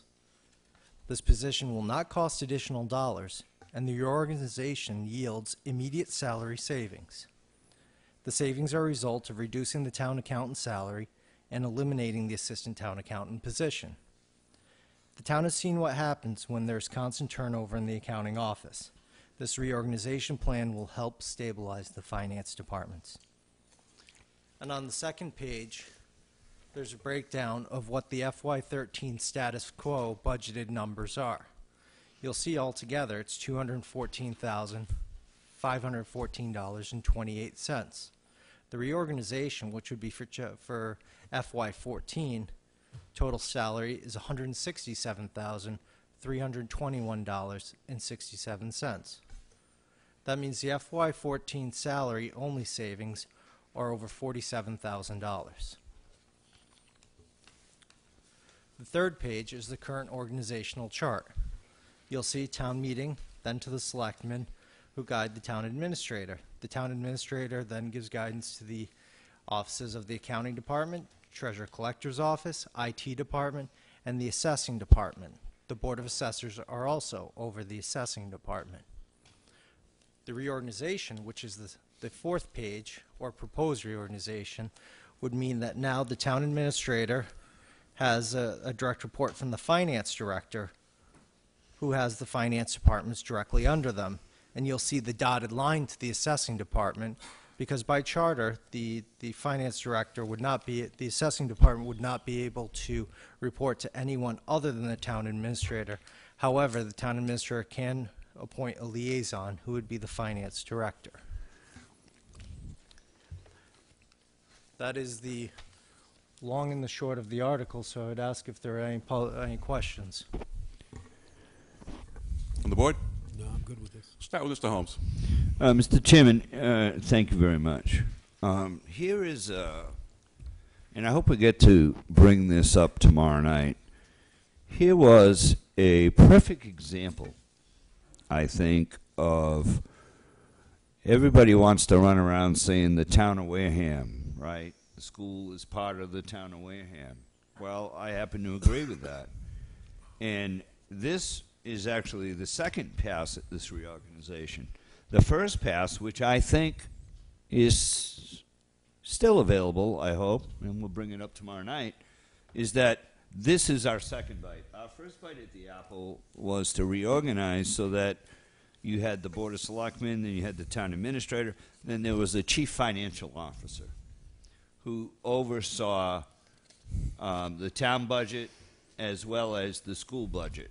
And that person would have a reported, dotted reporting line, as most companies do, to Mr. Sullivan and to the superintendent of schools, whoever that may be.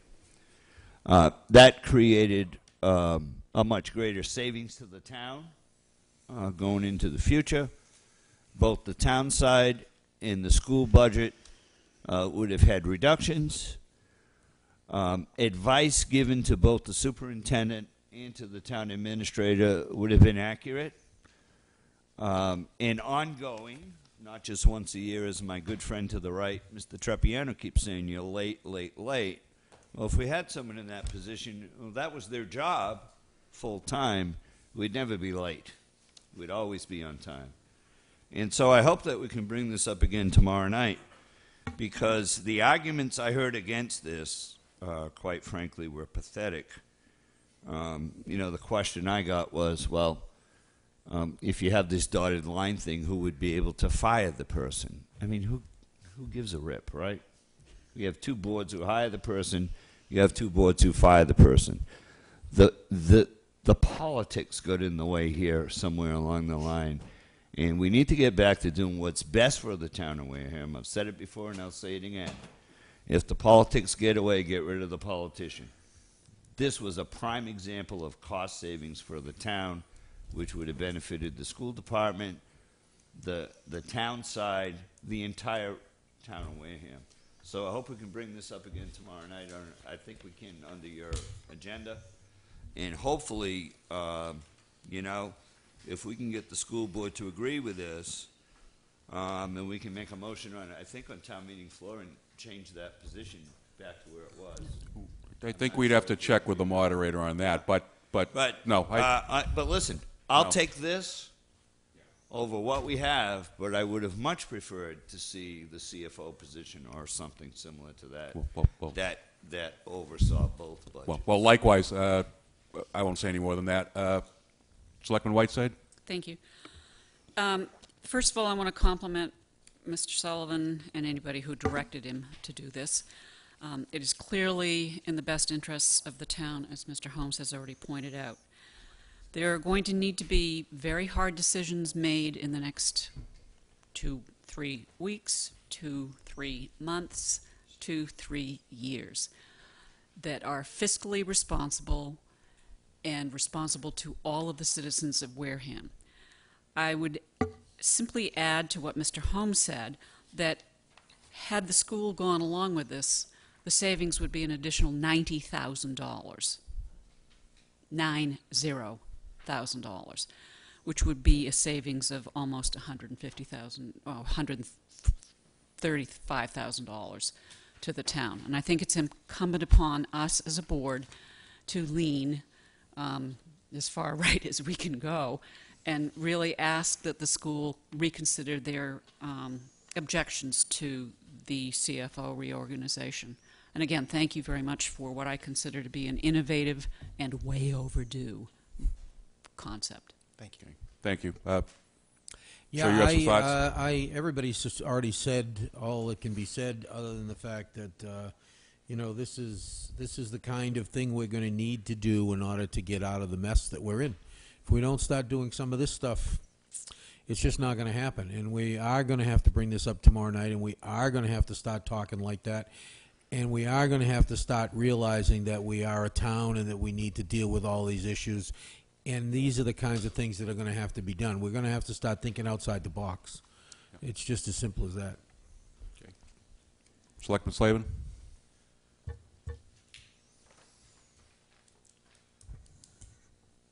I'm just going to add one piece instead of keep going back and forth. This basic concept is something that's been discussed on and off for 3 years through capital planning, etc. I would like to see another piece added to it down the line. The town and the school department, we have a lot of duplicate jobs everywhere. The town badly needs to have a purchasing agent. I believe the school does. This would be another piece of the puzzle to add to it, because a purchasing agent would solve a lot of issues. Our town administrator is procurement officer, but a well-rounded, highly skilled purchasing agent normally pays his own salary in 1 year alone just by what they do as far as saving the town money. So I'd like to see one more piece added to this down the line. Thank you. We actually... Yep. Go ahead, I'm sorry. Go ahead, Mr. Tropiano, and then Mr. Whiteside. Way back, we actually did that. We actually had a purchasing agent in place. You don't remember because they were gone before you got here.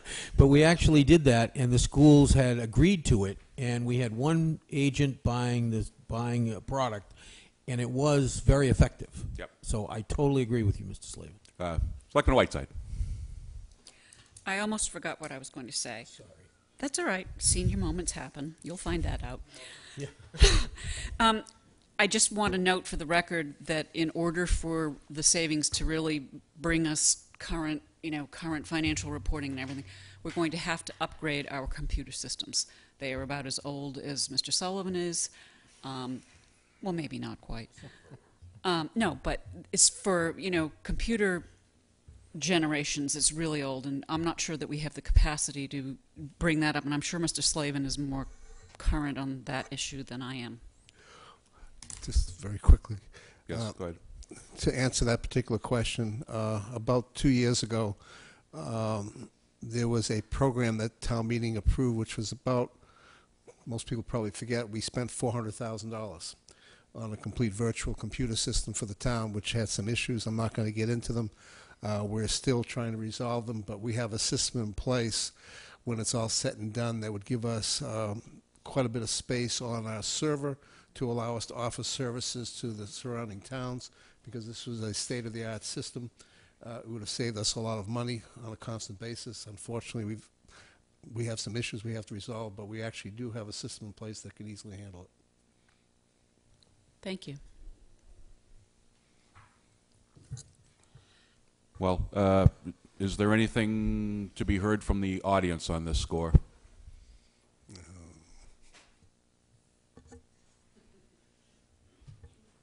Turn your microphone off when you grumble like that. It was on. We get 1 week. We get a 1 week reprieve only. Good evening. Evening, Sandy Slavin, thank you. The question, I understand that the school committee is not buying into this reorganization, is that correct? No, it's not a matter of not buying into.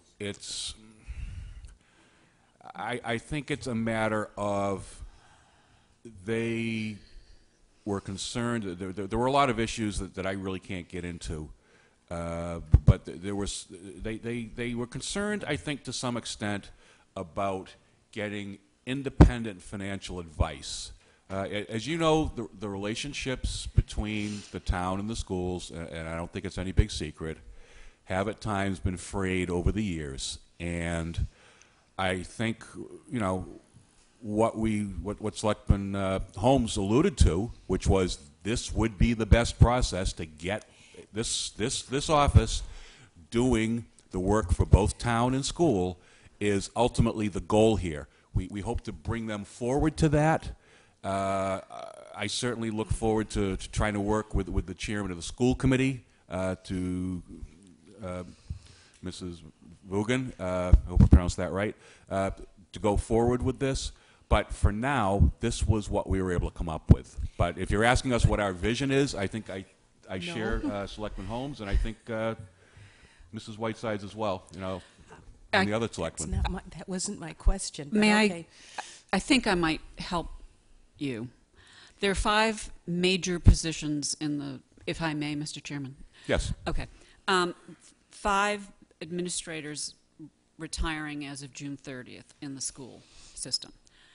The superintendent, the head of special needs, the principal of the middle school, the person, I'm not really sure what her title is, but she's the money person. Business manager, thank you very much. Yes, Mrs. Miranda. And one other, and I can't remember who that is. Senior moment.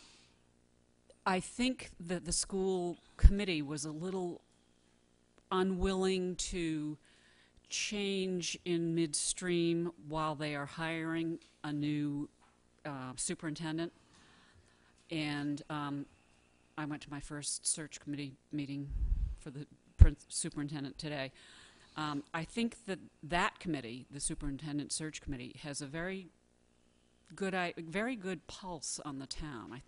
The people who make up that committee make me look fairly reasonable, and you know I mean they had some really good questions that we intend to ask the superintendent. I think that in the meeting that we are having tomorrow, that many of us have had public conversations, private conversations, phone conversations about the need to consolidate so that we survive. And I think that there may be a slightly different hearing, there may be a different attitude that comes from the school committee tomorrow, I hope. You've mentioned tomorrow's meeting. Can you tell us where and when? This was noticed last week. It is in the middle school auditorium. The Finance Committee has invited us. We provided an agenda for our participation last week. It's at 6:30. 6:30, middle school, a joint meeting with Selectmen, FinCom, and School Board. Yes. Okay. Now, my question that I came up was here. I know that there is about to be an article placed on town meeting floor regarding this reorganization. Is it possible that we can do an amendment on the floor adding the school department to your reorganization? I see a lawyer behind you shaking his head. I'm guessing that would so substantially change Out of the scope of the that article. it would not be allowed? Okay. Attorney Bowen, if you could speak to that question. Just very quickly, Mr. Chairman, the way Section 6.3 of the Charter is written, once it comes to the floor, it's a straight up or down vote. The Charter is very clear, may not be amended. May not. Thank you. I was just thinking that we could just tack the school in on it, too. Well, Can I follow up on the question? Yeah, please do. I think I'm going to stretch your question a little bit, Mrs. Slavin. Even though we can't amend it on the floor, can we put into function what we can't? Let me put it differently. If the school committee decided that this was a really great idea, even though we couldn't amend the motion on the floor, could we still functionally do this?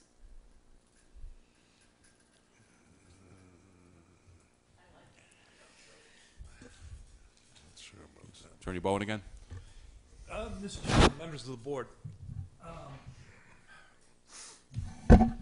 just a little bit of background, but I'll try to make it as quick as I can.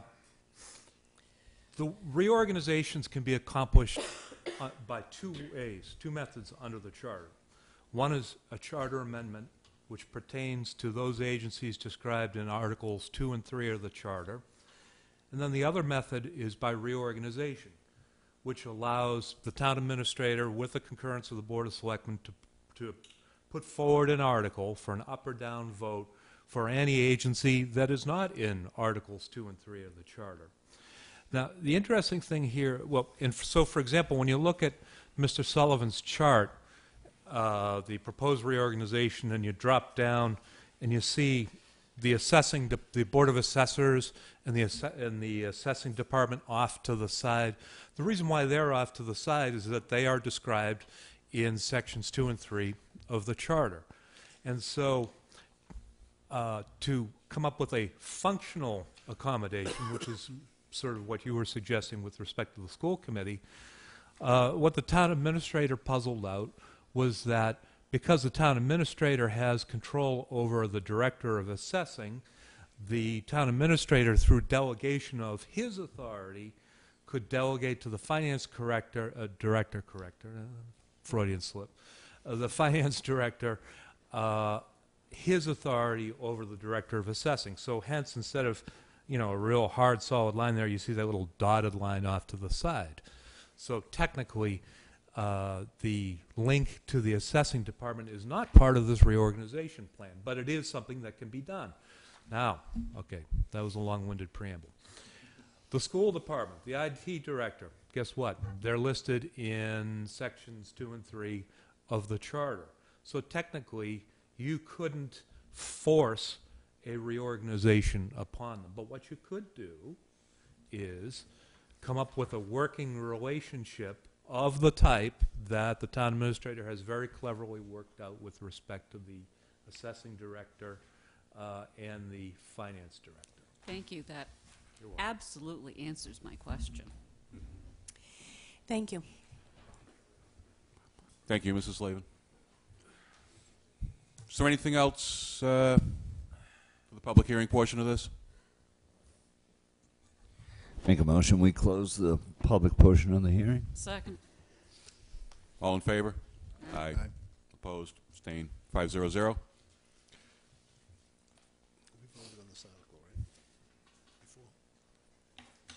We did previously vote on this, so there's no further vote required by the selectmen. There was a prior favorable action vote.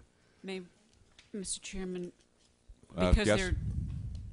I think we Would should you like to? re-vote. Would you like to reaffirm? Yes, please. Okay. I'll accept the motion to reaffirm the vote of the prior board. Make a motion for favorable action on article number, Darrell? Article 21, special or the regular? Annual town meeting. Thank you. Second. Anything to be said?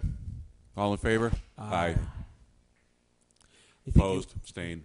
5-0-0. It's fine. It's unanimous. Okay. Next on the agenda, please. Next is the discussion with the CETA director. He's not here. He left some paperwork. It has to do with Brownfields Redevelopment Fund, about the town going to mass development for $100,000. But I don't have a folder from the office. I have a copy that I had got from Mr. Pina. Do you have anything, Derek, on this? I think he sent emails. I just had a small email from From Sal. I'm trying to. My concern is that none of the other selectmen have a copy of this document. Okay. I would prefer that we not. I would, at this Yeah, point, let's I would stay away ask from that this and get it on as an agenda item. we put this off till 4/22 and see if we can do it then. I have a note on here that we can wait. Thank you. Thank you. You want to meet on Monday night, too? I believe we're scheduled for Monday night before the town meeting. And Tuesday. And Thursday. Chapter 61, Land Conversion, Pond at Fairing Hill. Could I ask Mrs. Slavin to come up for a minute also, please? Oh, I thought that's what you were doing, You're conservation. putting this in 61A or taking it out of 61A? It's taking it out of 60, it's coming out of 61A. Okay, thank you. And That's what I needed to know. there's a policy and process that we have to do Yep. on 61A. Yeah, I I know. have the sign-off from everybody. Open space is not met yet? Till the evening of the 18th. Okay, so you cannot speak for them because you haven't met. Correct. We have basically a sign-off from everybody required except for open space that they do not recommend the town purchase the land. We have first right of refusal when any piece of land comes out of 61A. It's a policy, we can hold off and go back on this on the 22nd. You have a certain time frame of 120 days. We're still in that time frame. Well, I would think, suggest that we do that. I don't think you can do it any other way, because then you cut the legs off of the committee. Yeah. No, we're not going to do this Agree. until we've got a responsibility to wait until everybody's You said in. we were moving this to the 22nd. No, that was the other we one. not? That was the yeah, that Sal was Cedar. That was Brown. Sal's Yeah. Brownsfield's Oh. plan. All right, So so- why don't we just table this for now? We And can move that to the 22nd. We should have an answer by then, hopefully. thank you. Next item is the assignment of boards, committees, commissions. That's the chairman's. Yeah. Thank you all, the other members of the board, for getting these your assignments to me. And the way I intend to handle this is most of these we were fortunate enough to only have one person interested. There's actually some where nobody appeared to be interested. We'll talk about that afterwards. But anyway. You have to pick them. So what I'd like to do is, if you would all pull out your assignment sheets here, and I will go down with what I've created, which is input from all of us, and we can just tick them off one at a time. If everybody's ready? Yep. You want to share? You can look on it. There you go. This is like school.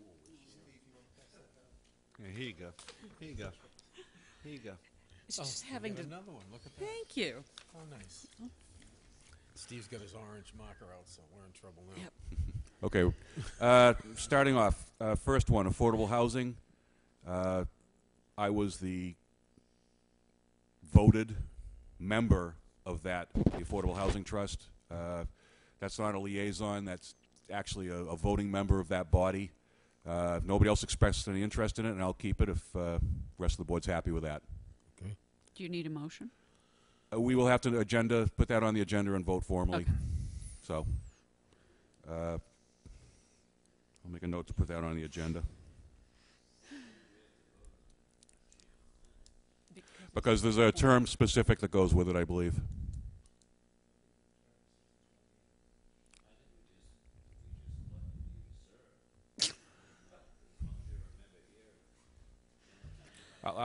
You have to. I'll check on. I'll be. I just want to be cautious. I hope that's the case. We don't have to bother doing it again. But I'll check and make sure there wasn't a term limit put on that.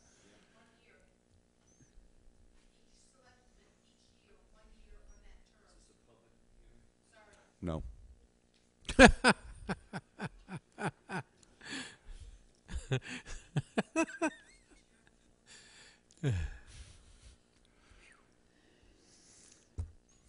Next up, it's your wife, assessor. This one, I'm currently the liaison. Patrick has expressed an interest. I have no problem deferring to Patrick. I got plenty of other things to do. So, next up, audit. Selectman Slavin has expressed an interest in that. He currently serves as the member of the audit committee. So that's, Could I just be sort of the person who goes with you? well, they have public meetings, so sure. I don't see why. Thank you. You don't even have to ask. Beach and tourism, that's mine. Nobody else interested. Bike path, Mr. Holmes is the current liaison to that, and he expressed interest in retaining that. So we'll stay with that. Board of Health has lain vacant since January. Mrs. Whiteside has expressed an interest in that. Nobody else has, so that's yours. Cable Advisory, I am currently, and that's another member slot. I don't know that there was a time placed on that. I got to, do you happen to remember, Mr. Holmes?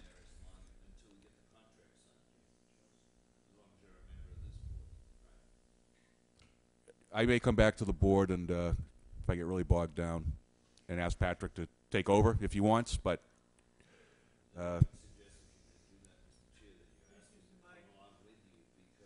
Use the yeah. mic. It's getting more and more involved. You're right. Yeah. Seems to me that it probably is a good idea to have Mr. Tropiano do it anyway. I mean, as the chairman, no?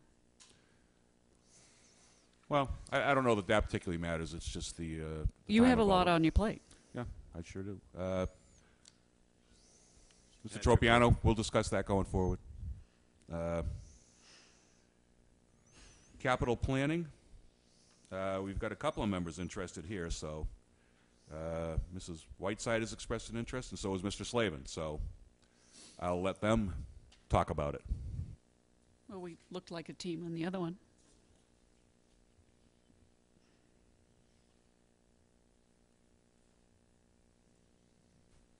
Are you both suggesting that you both want to be liaisons to that? We'll, They can share it. We- I mean, why they can't we can. share it? No, Yeah. but if we're going to do that, I just want to know what names to put Yeah. down on the final here. Exactly. It's just a liaison. You can. Why yeah. not? Okay. It doesn't matter. Right. Right. We- But you could at least share it. You know, if you can go, then he can go. Whatever. You know. Aren't we so pleasant tonight? Glad we're all getting along. That's great. Wonderful. Let's see, moving forward, the theater director, Selectman Holmes, is the liaison to that body, and he's expressed an interest in staying, so I think we'll stick with that. Nobody showed any interest in the cemetery commissioners. I'll do it. We have to stop meeting this way. Okay. Okay, so that was, you two came to the conclusion that Selectman Whiteside would do it? You think it best, what? Never mind. Let's take that as out of order. Clean water. Mr. Chair, that's one for the that- record, Clean Water is not a committee. Clean Water is an advisory board to the Board of Selectmen. Right, we're holding off on those because we intend to bring all of the advisory boards before this body. There was discussion by the prior board to do that, to discuss their ongoing role in terms of being advisory boards to us, whether we still need the advice, whether we don't, and there's several bodies that fit that description, and this is one of them. Community events. Both Selectman Slavin and Selectman Tropiano have indicated an interest in this. I will say, and this is another voting member one, I believe. And when does the term expire on that, Selectman Slavin?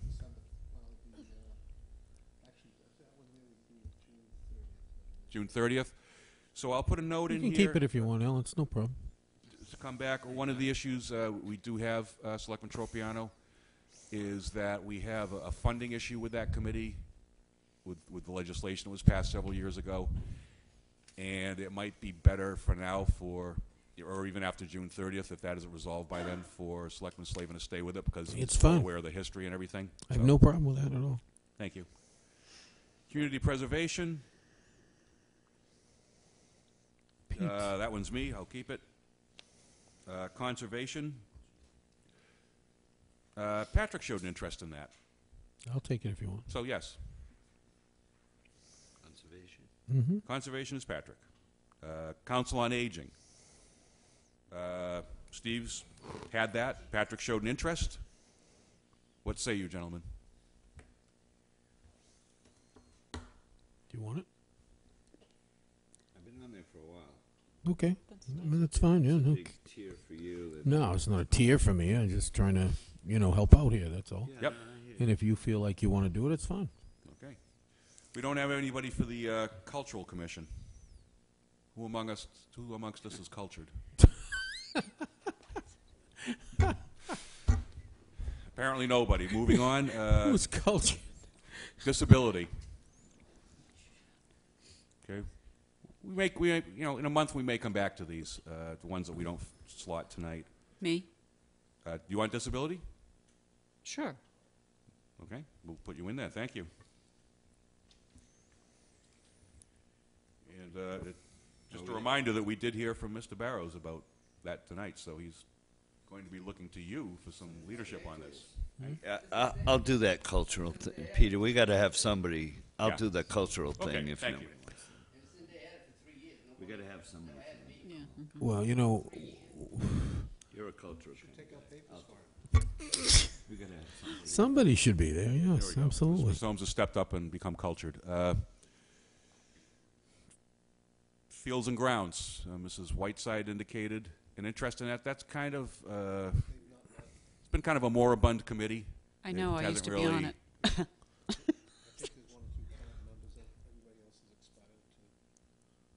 Expired. I hope you mean that just in terms of their terms, rather. Their than- terms all expired and they didn't want to do Okay. it again. All right.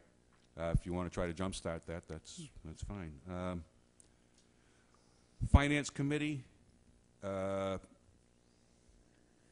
indicated an interest. Alan has also been the other liaison. Typically, the chairman takes this.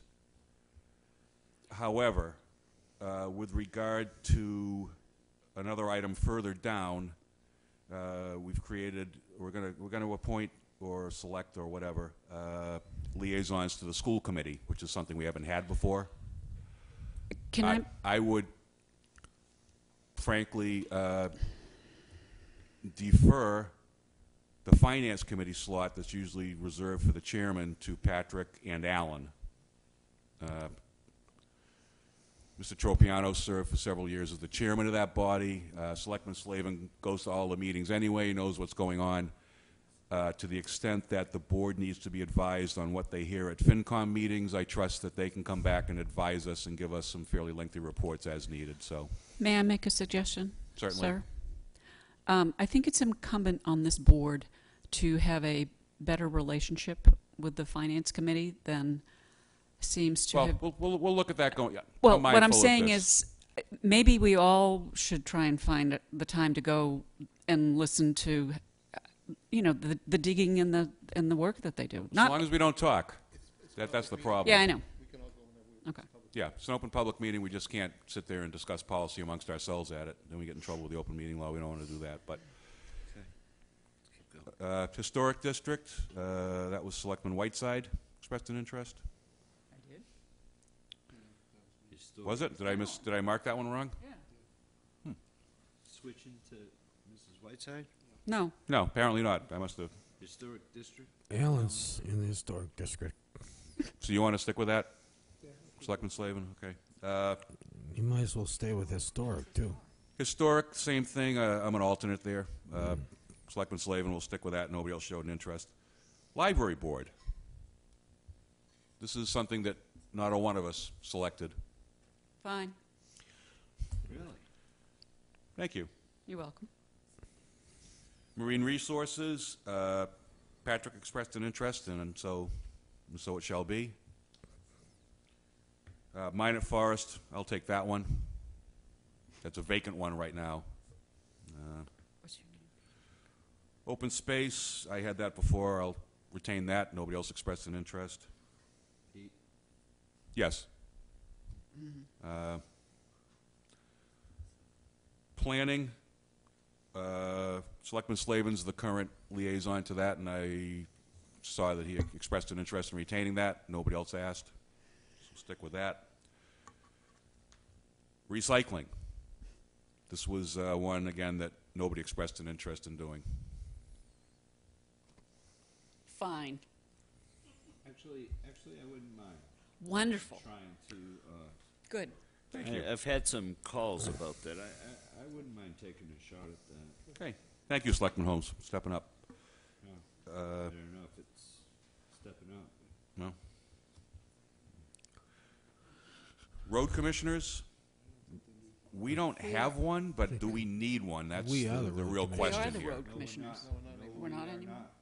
That was voted away from us, the last charter review, I believe. Really? Yep. There's a line Because between we were what the we do road and commissioners, what and they we do. used to appoint Mark to take our place. We have a We separate- did. We have a separate board now. We do, really. Is there actually a board? Yes. Oh, yeah. Oh, yeah. Yeah. Oh. That's the police chief, 5 or 6 members. municipal maintenance director, the town planner. Do we even need a liaison to that? It hasn't been filled. None of us have taken I it. will tell you this, Mr. Chairman, if I might. Yeah. I would do it. You You would? know why? Because we end up getting all the requests, and then I end up trying to funnel that sometimes through Rich, sometimes through John Charbonneau, sometimes to figure out where it fits. Yep. And so I So you'd would like to be ta- the I would do conduit that. for Sure, that. yeah. Sure. I think that would be okay with me. Good. And that way there, at least I can fit it in the right sock, and then let everybody know this is being done by John Charbonneau, because he's the chairman there. Yep. You're No, good- thank you. Good Hadn't conduit. thought of that. Conduit. I'm a cultural They can conduit. spell that. Maybe the Oh, boy. All righty, moving along. School, as I said before, Selectman Whiteside, obviously by virtue of her experience, and I think where we're establishing a new liaison to that.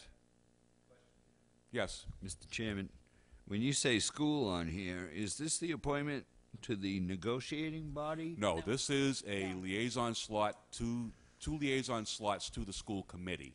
Can we also put the negotiations slot is not on here then? I assume that's what this was. No, this is strictly for the school committee. I think the negotiation slot, because it was an ad hoc committee, single purpose, that's going to expire once they're...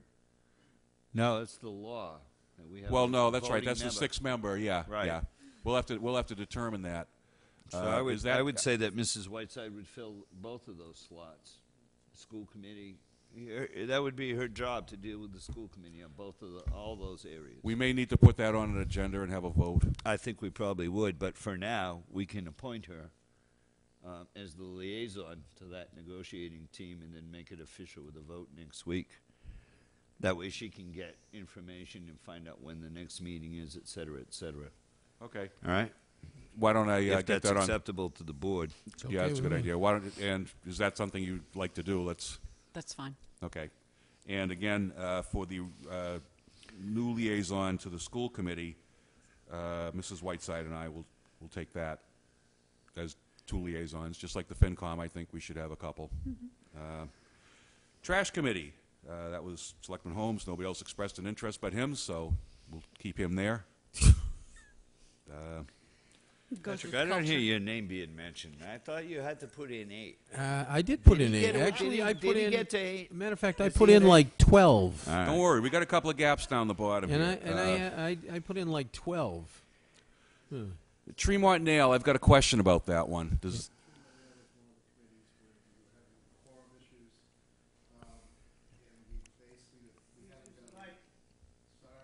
Bob, anybody? Thank you, Bob. Tremont Nail was a committee that had some issues. It got reorganized by the previous board and a half, and it ended up losing 2 or 3 key members, and then they had issues getting quorum. And I believe we were going to, this past board, but didn't get to looking at the Tremont Nail Committee and splitting off its responsibilities, because it's strictly an advisory committee to the Board of Selectmen, and take the historic issue part of that committee and transferring it over to the Historic Commission, and then taking the economic development part of that committee and moving it over to CETA. We just haven't done it yet. Okay, so that again, that one will come up during our discussion of the board-appointed committees that Mr. Holmes referenced earlier. The Westfield study, Advisory. yeah, again, that's That's another one to be looked at. Westfield study? Yeah. It's an advisory board to the Board of Selectmen. It's not a committee. I know. That was put together, I think, by the town meeting, though, wasn't it? Yes. Yeah, we that's a had town meeting a committee. Westfield study committee We've for shelved years. that committee. We, No, we, the we only used to one that have can one shelve 30 it is years town ago. meeting. But one at a time, please. Sorry. I want to be on this though. I want to be involved with that Westfield. This was for, The- no, this once- wasn't about Westfield. I This know it was about the housing. housing. I remember that, but Was this was for the specific purpose of creating the RFP, correct? Yes. Yes. Right. that's all it was for. That's all it was for. Yeah. for the- Yeah. We have to check and see if this was a Right, town well- meeting creation. If it was, then it's not an advisory board to the Yeah, selectmen, and okay. we've got to probably either figure out what we're doing or sunset it through town meeting, not us. So we got to check and see what it is. We got to deal with that anyway. So Wind it. that's going to be a to be determined. Next one, wind energy.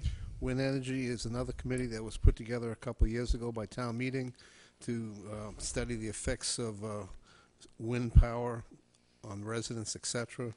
They were supposed to come back with a report. I'm not sure anything ever happened. It did. I Did it recall that report at the Springtown meeting last year. Actually, Mr. Charbonneau delivered it.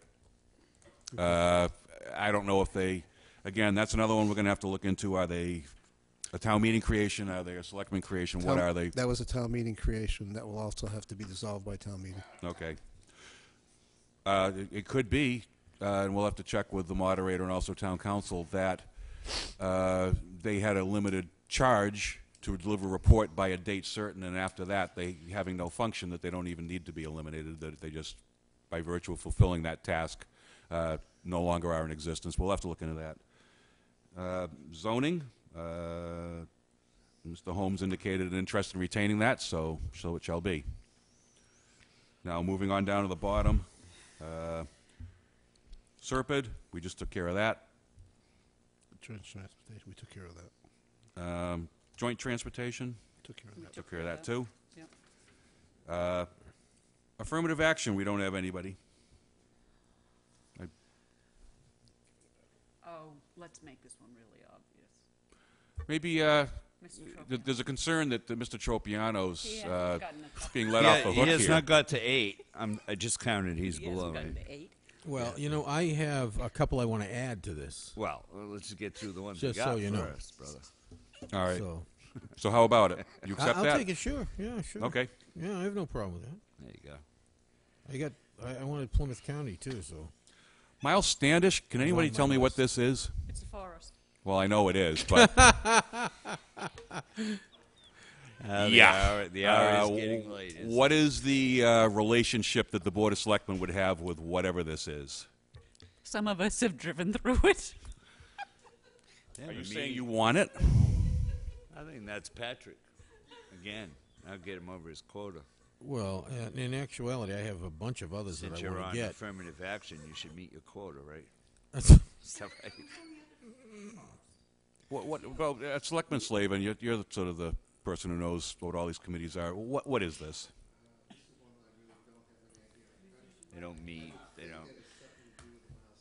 Can you move the mic? Another obvious. He said use the mic. Bottom line, that's really all it is, and they don't. Well, you know what? I Maybe don't we think should they- I find don't out think before they've we met put somebody in a on the long thing. time. You know? Yeah, let's send Mr. Sullivan on a mission to find out what this is. Your mission No, from you God. might Thank get you, lost. Derek. Southeast Mass Rail Task Force. I've been doing that for a while. It meets maybe once or twice a year. Oh, this is different. It's nothing special. Patrick had expressed an interest in that as well. Would you like to do that? I can do it. Sure. Sure. That'd be fine. Okay, so we'll take, Wow. take Now you really off and getting put up to Patrick I'm speed. on. getting now, up there aren't you? now, Yeah. aren't I, Steve? Yeah. The locomotive is running now. Yeah. See. Plymouth County. That's Patrick. Is that Patrick or is that Selectman Slavin? I just had Selectman Slavin down here for that one. Do you want it? I've done a little bit before. It's up to you. If you don't have enough, It's up to you. Either way. I mean, I'll do if you- Plymouth County if it's okay with you. you Okay. want it, you can I know Selectman Slavin serves as an Who has alternate. it? Who has it? Alan. Yeah. Alan just took it. Buzzards Bay, is this to the Buzzards Bay Coalition? No, this is a Buzzards Bay group. I think Dave Pichette is the He is. He's the conservation. He's the chairperson. actual chair of that committee, Yeah. and they meet I think once a month. I put my name down for that Well, one. if you Selectman wanna- Whiteside indicated an interest in that, No, so. Alan, excuse me, Mr. Slavin said he wanted to do it. Okay, so you, all right, so, It's not Buzzard's Bay Coalition. Not the No. coalition. Selectman Slavin? Fine. Okay. Last two is everybody. Yeah, last two, the Housing Partnership and the Toby Will Fund are like all of us. But so- they're not Okay. the last ones. I think because- we need to add 2 liaisons in here. Okay, what do you propose? I say we add one to the onset and one to the Wareham Fire District. Oh, yes. Good. Somebody that can go and start to bridge the gaps between us and see how we can help each other. I would participate in onset. I would I take can Wareham. do the one in Wareham also if you want, because We I've can do gone it back together and- if you like. I go back and forth with stuff we've discussed with them before. Okay, so how about Mr. Slavin and myself in Wareham? That'd be fine. Okay, can you write this down? WFD. Patrick. And in onset, Steve. Yeah, I have a pretty good working relationship with most of the group there. Okay, what I will do then, if we're done, I think we did pretty well. All right. By the way, Steve, I want you to make note that I'm way over my limit here. I think you've hit 8. work it, but we got you there. What I will do then is I will get this updated. I will send out a draft listing for everybody to look at. Please get back to me and confirm it, and then I will just have the office publish it. Awesome. So, guess that takes care of that. Next item on the agenda is continuation from last week, discussion on guidance, the town administrator for the next year. Yeah, we're going to have to talk about this, especially in view of what's coming around here. I still think we have some serious budget problem that's going to hit us right in the face, and before June. And we need to give him some guidance on what we think we want to see for cuts. I mean, where are they going to come from? You know, I said last week that, you know, public safety and education were my priorities, but I didn't hear the rest of the board say anything of the sort. So we need to come to some consensus of what we want to give him for guidance. I mean, I think tomorrow he needs to have a list together for that meeting when he walks in there of what that's going to affect if we come out with an unbalanced budget and then have to go in and hack at it to fix it. We need to have a list because people need to know what we're talking about here. You know? Mr. Chairman? Yes. I agree with you, Mr. Tropiano. But I think that actually all of us as individual selectmen should probably come with our own list as well. I think it, I'm not, I agree with you that public safety and education, I'll go on the record, are the things that we are required to give. Provide, thank you, it's really late. And I think there's some consolidation issues, some, you know, reorganization issues that are going to become very important. So I would just ask that maybe we all go to this meeting with our own thoughts. You know, I guess that's okay, but I think as a board, we need to come up with a strategy that's a little more than just, okay, I think this, Steve thinks that, you think this, you think whatever. We need to find out how we all feel about this, and come to some consensus and show some leadership in that direction that this is what we think should happen. And I mean, ultimately, he's going to make the cuts. I think what's best that we can do is we may have to take like a Saturday and have a workshop if we have the time, that we can make time for it. Because I think every one of us is going to come at this in a different way, but Patrick is correct. At the end of the day, we can't give them 7 different ways to go because he basically might as well sit there and bleed in front of us. As they say, a point in every direction So we is have like to no go point through. at all. I think for tomorrow, I don't think it's possible. I believe the budget that the town side has right now is about as lean as it can be. And to ask Mr. Sullivan to sit there and project out cuts and stuff, I don't think there's cuts there that he easily can do. So, I mean, we're going to have to come up and sit down and say, these are this is where we think if we have to go this way, this is where we'll be. You know, because I know that I come from a different perspective. Last week when I spoke, I looked at it differently in that I wanted to go back to 2008 and say any program was put in place that wasn't funded, that didn't have funding going forward on a sustainable basis, should never have been put in place. You know, and it's not saying we do this and that. And then so there's different ideas. We're probably going to end up in the same goal at the end or the same piece, but we're going to come at it from different directions. But I don't think the town administrator right now can sit there and go to in a public meeting and say, I'm going to cut this, I'm going to cut that. Because I think he's at a point where he's already got his budget tight. So to ask him to make the next step is going to be pretty difficult. I'm going to let Selectman Holmes go, and then you again, Mrs. Whiteside. Yeah, I think I agree with a little bit of what everybody said. One of the things I would tend to disagree with Patrick on today, I'm not so sure I would feel that way tomorrow night at this time, but I don't believe that tomorrow's meeting is a place where we go walking in with a list and say, if you don't agree with us, we're going to cut this. Here's what we've given Mr. Sullivan direction to. I think there's a little bit of poker here that we still have to play. And if you go in with that list and say, here's what we're willing to cut, or here's what we would direct him or suggest to him, because it is day-to-day stuff, I don't think you walk into that room with that list, Patrick. I think that once we get the number, we have more of a definite number, then we have some idea. And to go to Mrs. Whiteside's point earlier, I think there is still an issue in town with this whole crying wolf, and then, you know, nobody shows up to shoot the big bad wolf, and then next thing you know, the projects are being done. Where'd the money come from? So I don't know that. I think we've all been thinking about what would we cut, but I think we need to do that in a group. We should all bring our list together. But I think we need to find out what, if anything, has to be cut first. And I think we'll get our first big bang at that tomorrow night, I would assume, right, Mr. Sullivan?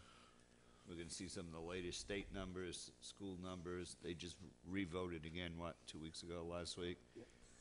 And see where we're at. And then, but I agree, we have to give some guidance, but I don't know that we walk into a meeting like tomorrow night with that guidance and say, here you go, here's what we're willing to cut. Well, I think just to dovetail with what you just said, you know, I've had a couple of discussions with Mr. Heath, who's going to be chairing the meeting.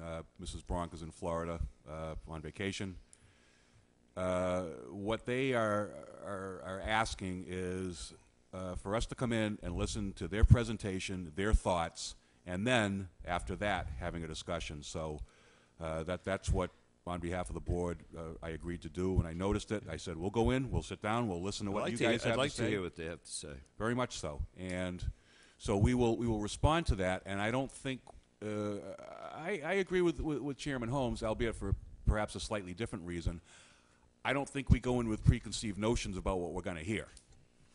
So we need to hear what they have to say in order to respond to it. So I would suggest we do that. But you know, there's going to be 5 of us in there. We have a very loose agenda item, and I'll remind everybody of that. I made sure that it wasn't limiting, and so when it comes time to talk, we can have a pretty free-ranging discussion about the budget if we so choose to have it there with them. So. To that point, is Mr. Bowen coming tomorrow night? One of the issues when we had set this, I think this is actually a remake of a meeting we had tried to set up about 5 weeks ago. And one of the issues was when he had submitted those questions, some of those questions were actually off limits for a public discussion.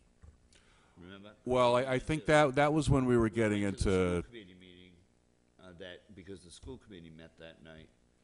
And there were things that we couldn't discuss. I mean, if they ask you about how much you're going to pay employees, we can't discuss that. Oh, we can't discuss contracts. That's out of the question. I don't think we necessarily need Attorney Bowen there to tell us that. But there was some stuff that was off limits. Right. No matter how much they wanted the information, we couldn't provide. Right. But again, this time, I think the format this time around, Selectman Holmes, is a little bit different. I don't think they're.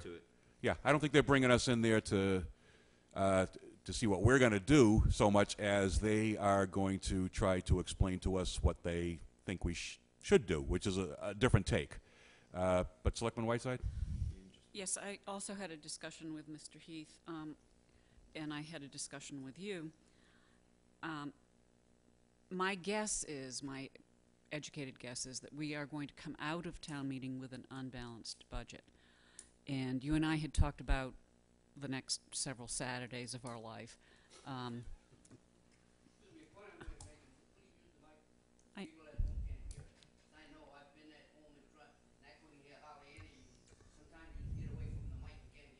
Okay, excuse me. That we really only have a few days before the town meeting.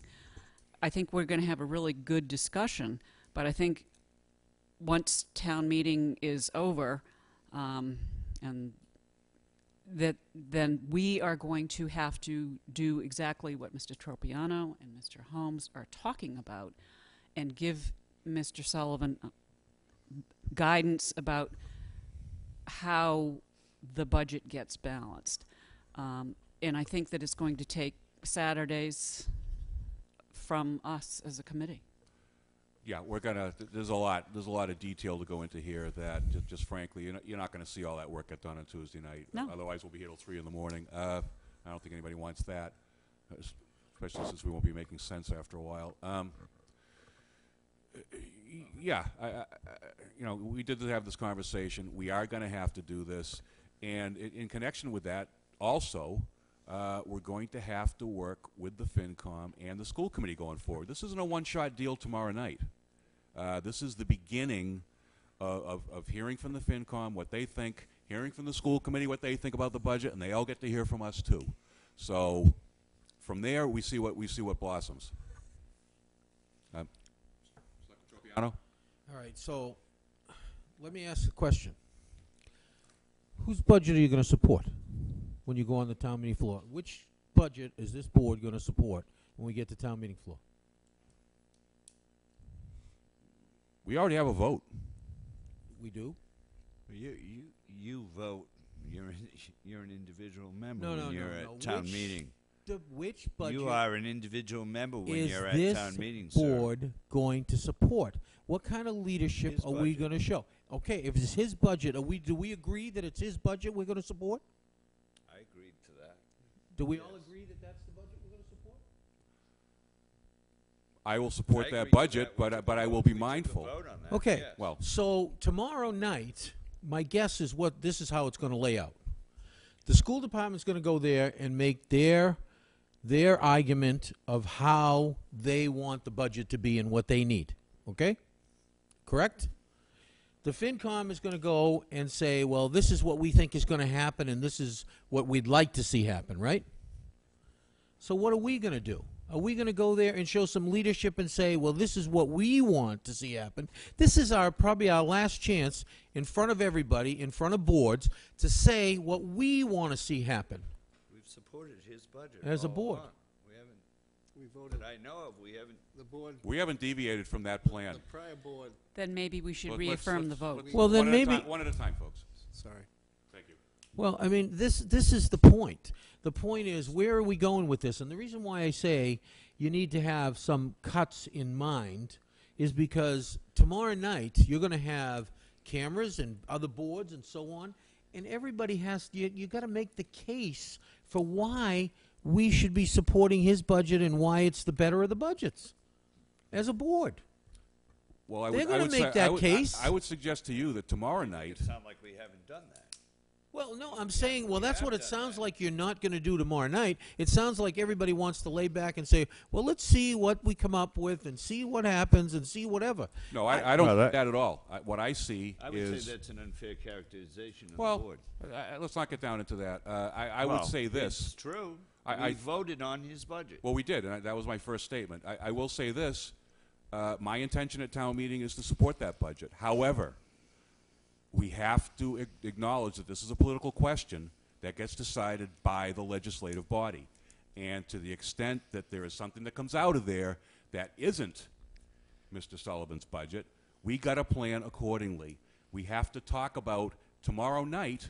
We should be thinking about how that process goes forward, or at least make the initial reach out to those boards to figure out a way out of it, should that be what eventuates here. I don't think going in there and talking about specific cuts, we don't have time to do that. It's not possible. Mr. Sullivan can certainly speak to the havoc it would wreak on the town side. He can give you some idea of, okay, you're going to lose this, this, this, and this, which is all fine. That's all fair. But to Which is think that exactly we're what gonna I sit said. here, but to think that we're going to sit here and be able to give him absolute direction on that, I mean, I don't know who wants to sit here till dawn. We could, but I mean, that's where we're at right now. You know, You're assuming, if Go ahead. I may, Yeah, you're go ahead. assuming, for one, that town meeting is going to vote for the school committee budget. You're assuming that. You don't know that for a fact.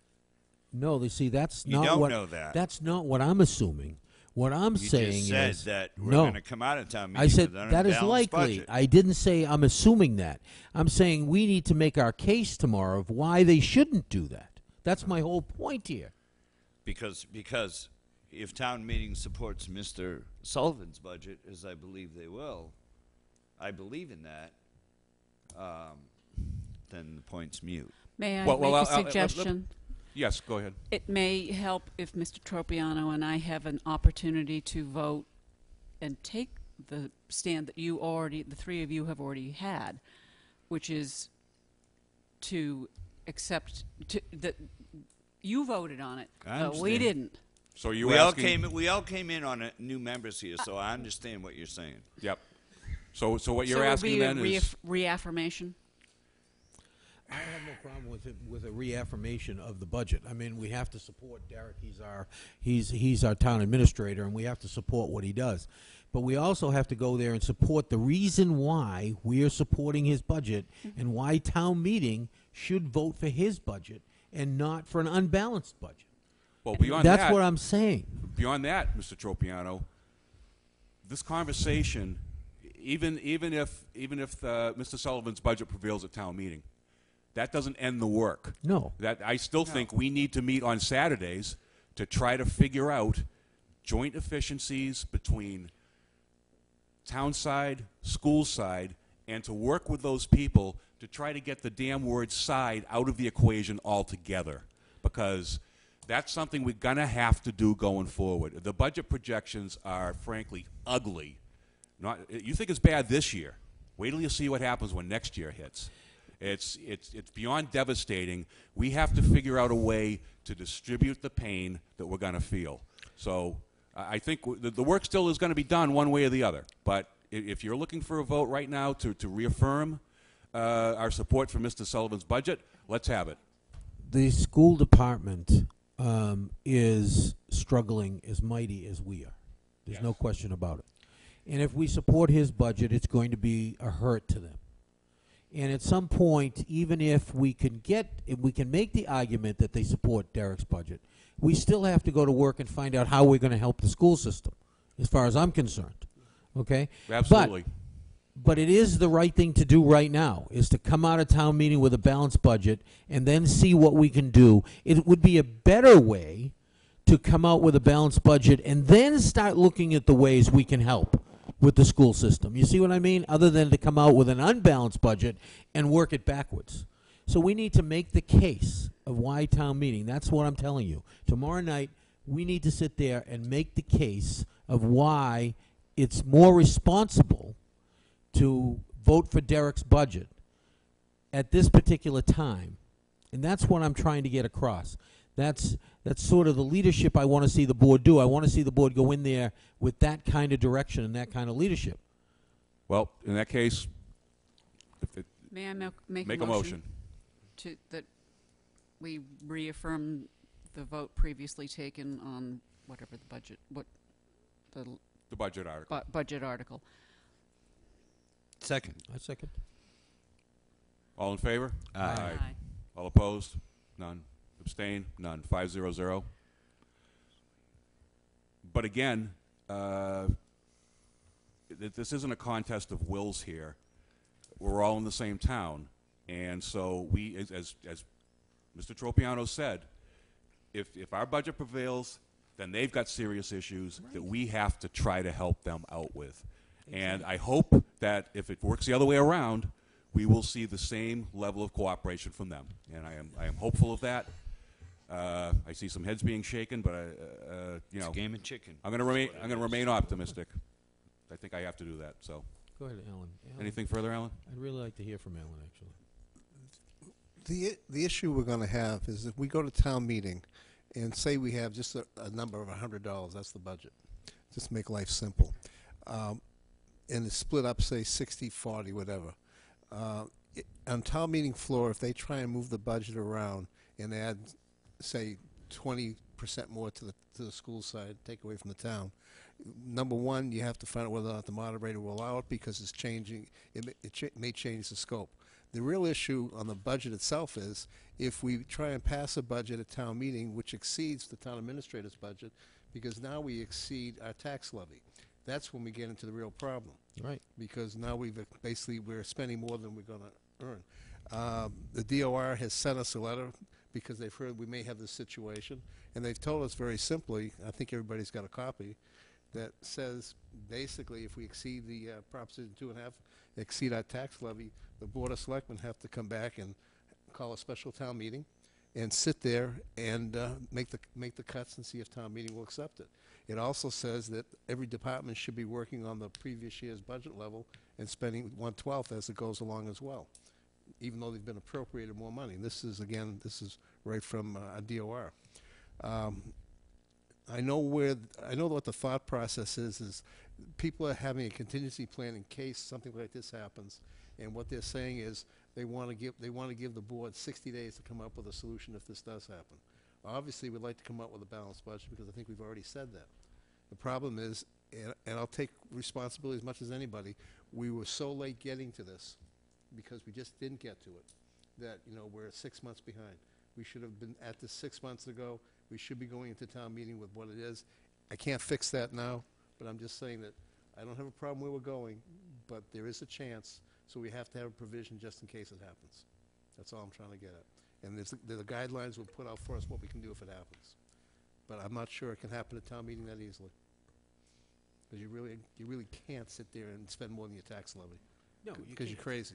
And what we do is we add more costs by having to have another town meeting. Absolutely. All we do is sort of keep the ball snowballing and adding more and more expense in order to get where we're going. And, I know we don't have much time. We have ways of actually probably getting by this.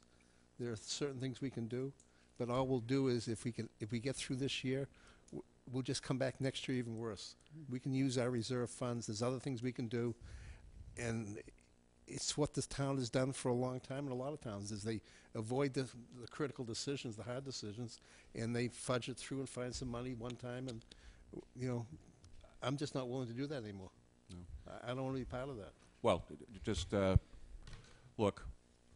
That's the situation we find in this year, that our free cash is gonzo because we adopted that. And I mean as a town. I know certain selectmen didn't vote for that, and they were wise not to. But we as a town decided that we'd go dip into the healthcare trust fund. Now guess what? $1.2 million in free cash gone. And so we have to fight this year to address these issues. It's not just this budget. It's the budgets going forward. So. Mr. Chairman, I'll be very brief because this is very simple. The fact of the matter is that for the last 3+ years, I've been sitting here, and this talk about we're too late, we should have done this sooner. We talked about this 3 years ago, Patrick, so you know. The superintendent, school board knew exactly where we were going to be at today. And it's this game of chicken. And no matter what we've tried to do, they voted to put that budget forward. It's a game of chicken. That's all it is. 2 years ago when we sat there and told the superintendent you're getting $950 of this money, guess what? Next year it's not available. What do? They come back and say we want another 1.8. The year before that, 10 minutes before town meeting, we gave them over $400,000. What do? They come back and say another 1.5. It's a game of chicken. So this is not new. This is not a new story. We've been talking about this year for 3 years, quite frankly. And they just continue with this game, and they went, and they sat there. They knew what Mr. Sullivan had for money to give them. They knew what the state contributions were, and what do? They come back with 1.8 more. So, people at town meeting are going to realize that. And some of this is wolf, and some of it isn't. And people are going to vote. But we've been talking about this year for 3 years with them. And it's the same story every year, unfortunately. Well, Selectman Whiteside?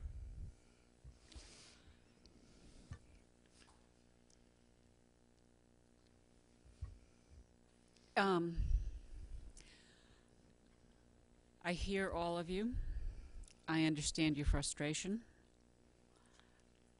I think that we really need to be more grown up, how we talk about other boards and commissions in this town. Maybe it's been a game of chicken, but I don't think that that's helpful in saying that. We can have our private opinions, but I think as a board we have to set an example of being...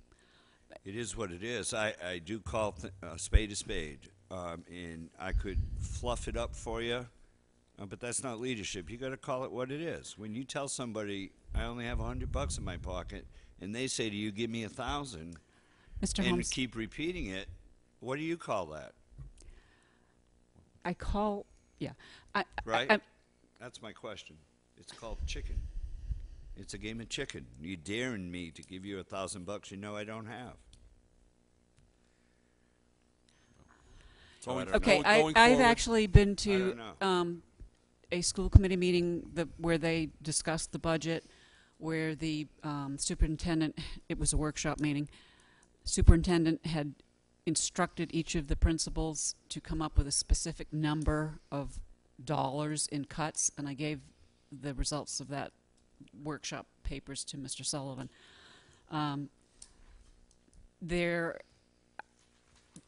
I think that I think you guys are getting mad. No.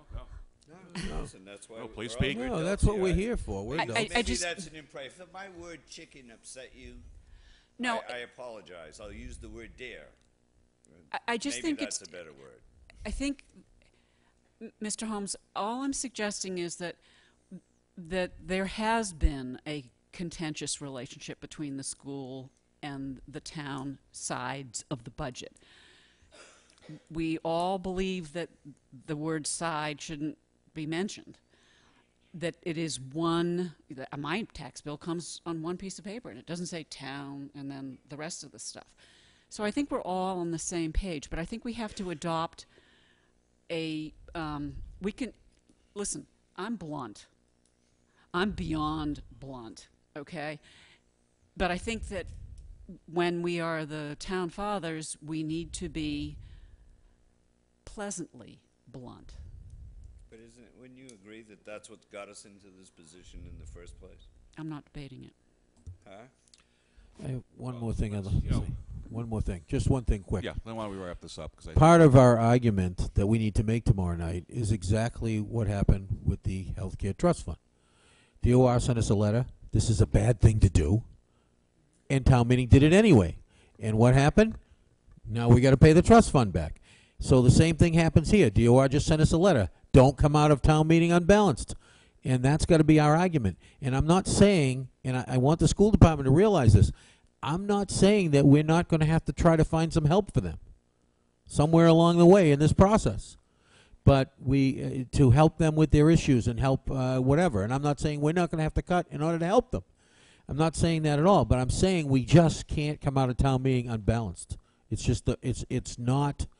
I don't want to say it's inappropriate. It's not but prudent, I think. But is it's the word. not the right thing to do. That's all I have to say. Well, I think we've banged this around pretty good. Put it bluntly.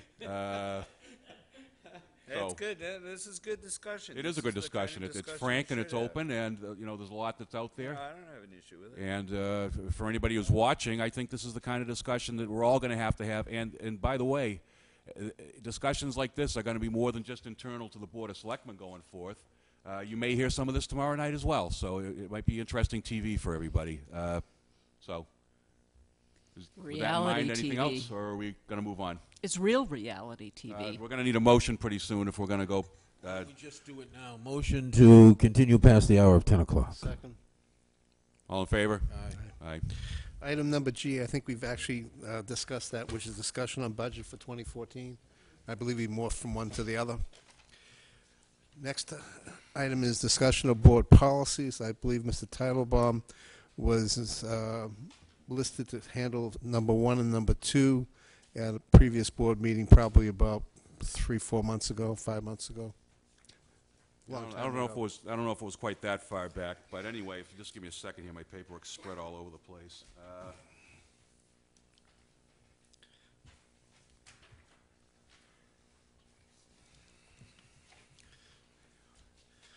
I would question whether or not the members have had a chance to read the new and the old Yes, versions. Yes. That is a good question. Were you able to ascertain from what I did what the old versus the proposed new would be? Yes. Okay. Okay, then why don't we go ahead then and, starting with Selectman Whiteside, hear your thoughts. I think it's a good improvement. And it makes sense to update policies from time to time. Anyway. Yeah, I don't have a problem with it either. It's time to update them. I just want to say one thing that I hope you'll get to, and that is the municipal exclusion. Oh, we will. At some point. We're researching that. Actually, I'll let Selectman Slavin handle that because I think he's been trying to coordinate with the town clerk's office to see how this came about, whether it even existed, or whether it was just a presumption by a prior board that they were going to do business this way. So it's neither fish nor fowl. We don't really know what it is. We know what state law allows us to do, which is to create that special municipal employee exemption status. Right.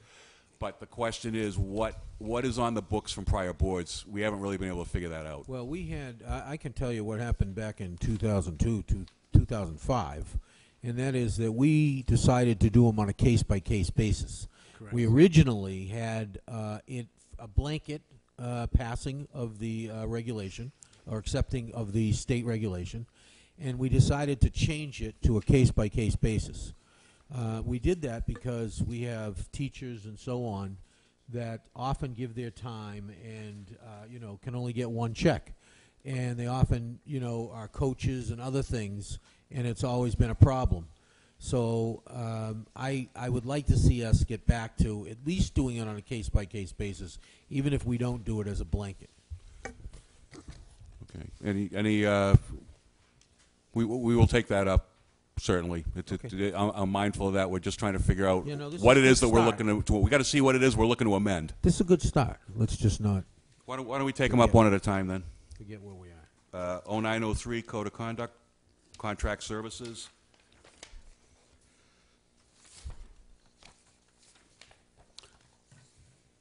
Is there a motion to approve? Second. Okay. Anything else on the question? All in favor? Aye. Aye. Opposed? Abstained? This will be amended effective immediately, 500. Next one is the Wareham traffic policies to include the chapters. This one's kind of escaped my mind. Perhaps Selectman Slavin and Selectman Holmes can refresh me here as to what the purpose of this was. I think it's to begin to separate that. It's a lengthy policy to begin to separate it as to what the Board of Selectmen continue to have control over versus what the road commissioners have control over. Okay. This particular issue, Mr. Titlebaum had to do, again, as Selectman Holmes stated, because we were getting letters in from individuals and even town employees trying to figure out who was responsible for what, and we had to go back over the state guidelines as well as what our own policies were. There was some gray areas. Every time we would contact the road commissioners, they would question whether it was under their jurisdiction or not. So this is going to take a little bit of work to finish up. Like, for example, somebody would come in and say, we want a handicap sign in front of 138th Street, and the Board of Selectmen could approve that before. Today, we can't approve those. Those have to go through the road commissioners, and they approve that. Okay. All right, so we'll take that up in the future once we figure out what it is we're doing. Do you want me to include that as part of the liaison work with Mr. Charbonneau? Yeah, that would be very helpful. If we take Makes that sense. the old policy, Yeah. sit down Yeah. with the traffic commissioners, and maybe Mr. Bowen could help us Go through. just decipher those and bring them back. Yeah, that's a great idea. Yeah, Thank you. There's 3 or 4 areas that are really gray, and they need some kind of legal opinion on them. What's the next one here? 1102, access to town council. Can we just do this? There was a new one. Do you update this again, Mr. Chair? I don't think we ever did do this one. We just did this not too long ago. You did it in October of 2011, so we're back at it. I think what you have before you, for some reason, the last sentence of the first paragraph, as I recall, was the only suggestion I had for a change, and I don't think this was in the original that came through in October of 2011. This policy shall not pertain to, because I think I wrote that, so obviously I wasn't on the board then, so why don't we set this aside until I can figure that out? I'll actually, if anybody bring their policy book tonight, maybe we can look at that, because maybe it just got transcribed wrong.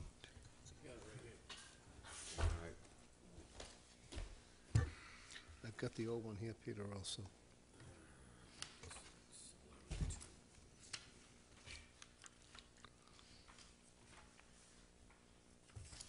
Yeah, October 2011. I believe if you look at the last sentence of the new one versus the old one, I think there's a change there.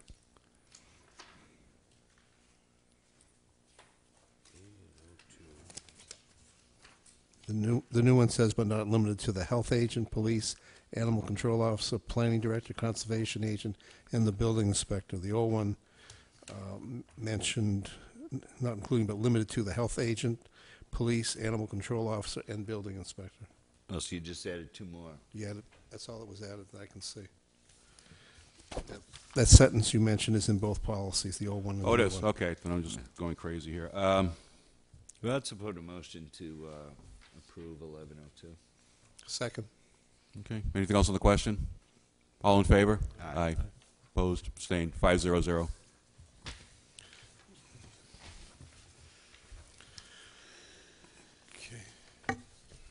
Mr. Chairman, if you can pull out the policies that had to do with the municipal employee exemption, et cetera, we'll try and get those on the agenda.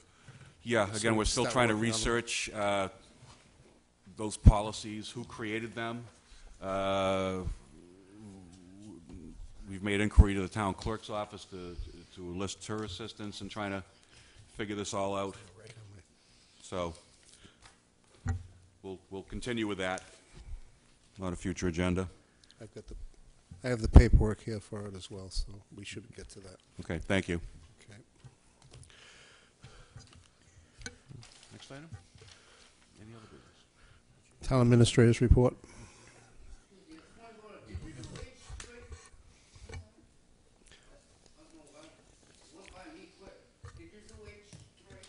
No, I did 2. 11-2-9-3. The 0801, we don't have a revised version here in my packet. Yep. That was assigned to a different selectman before.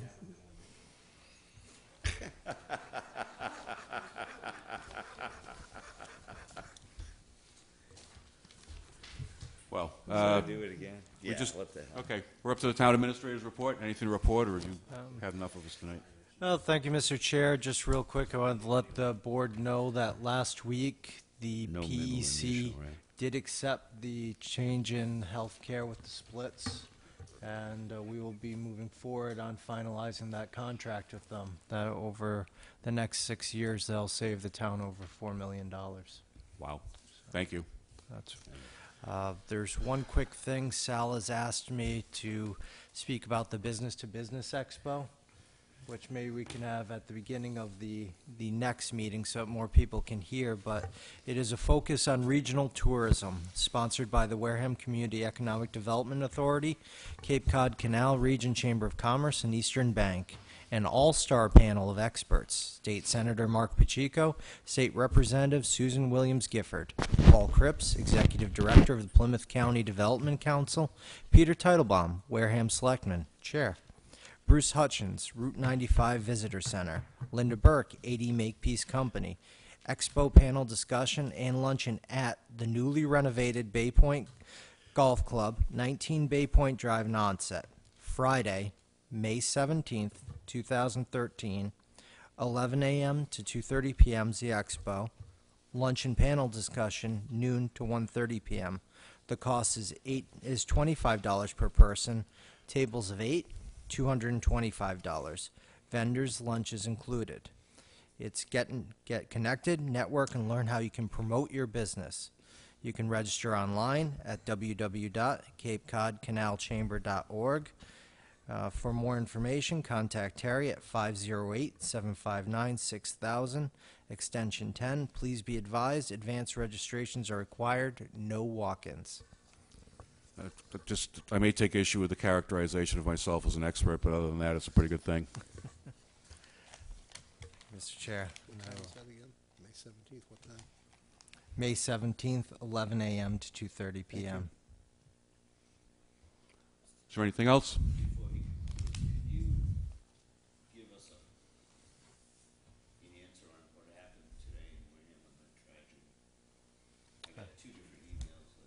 Yes, Mr. Chair. Today, there was a young girl that, behind the Silver Lake Motel, was found to have been in the pond there. When they pulled her out, she was unresponsive. At first I had heard that she had not made it. However, the update was that she had made it to the Toby Hospital and been med flighted to Boston. At this time, that's the last that I've heard. But our harbor master, police, and the fire districts, the fire district were involved in this, and it's a very sad and tragic event, and our hopes and prayers are with the young girl and her family. Thank you for that update. I apologize. I had received a miscommunication on there, and just want to make sure I keep the board updated. So.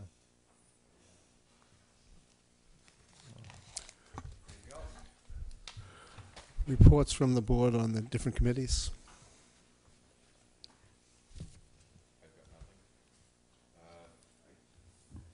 I did just want to comment. There's a lot of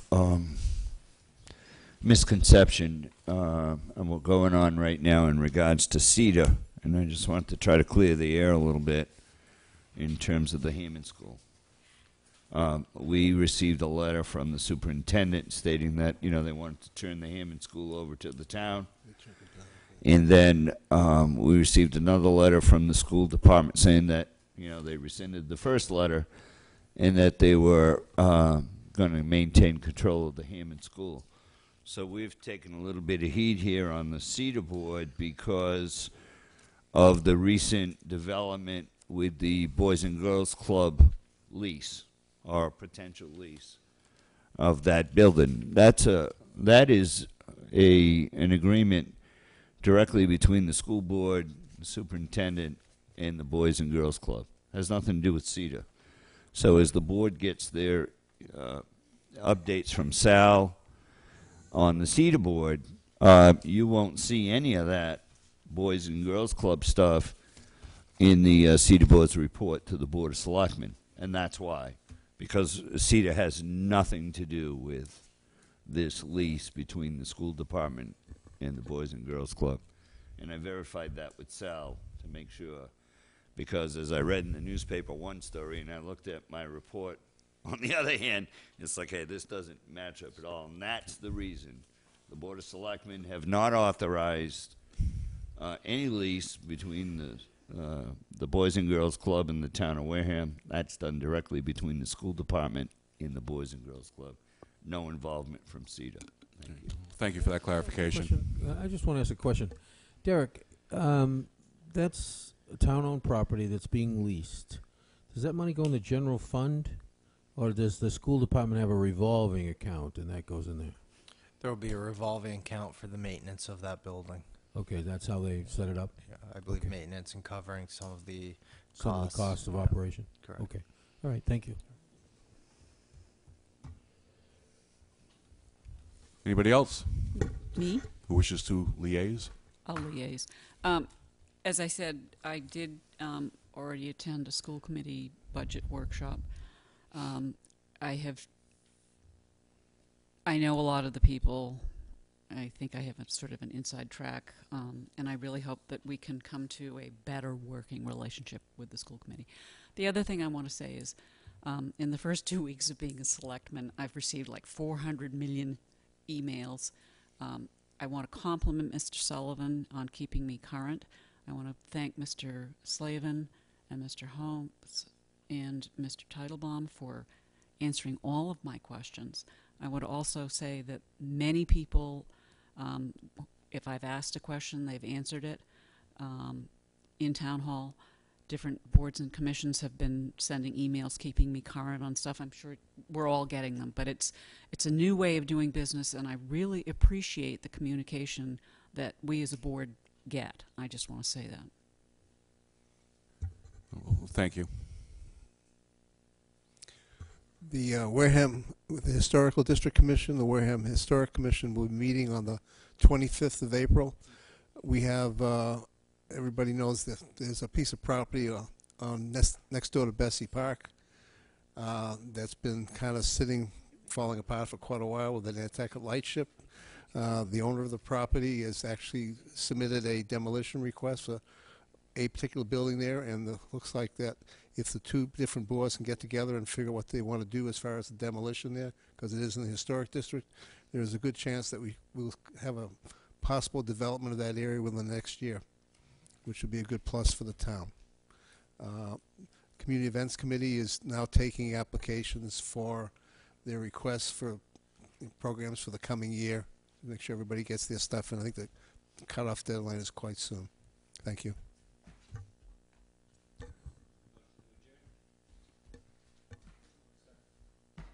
All in favor? Aye. Aye. Opposed? Abstained? 500. Good night. Thank you for bearing with us.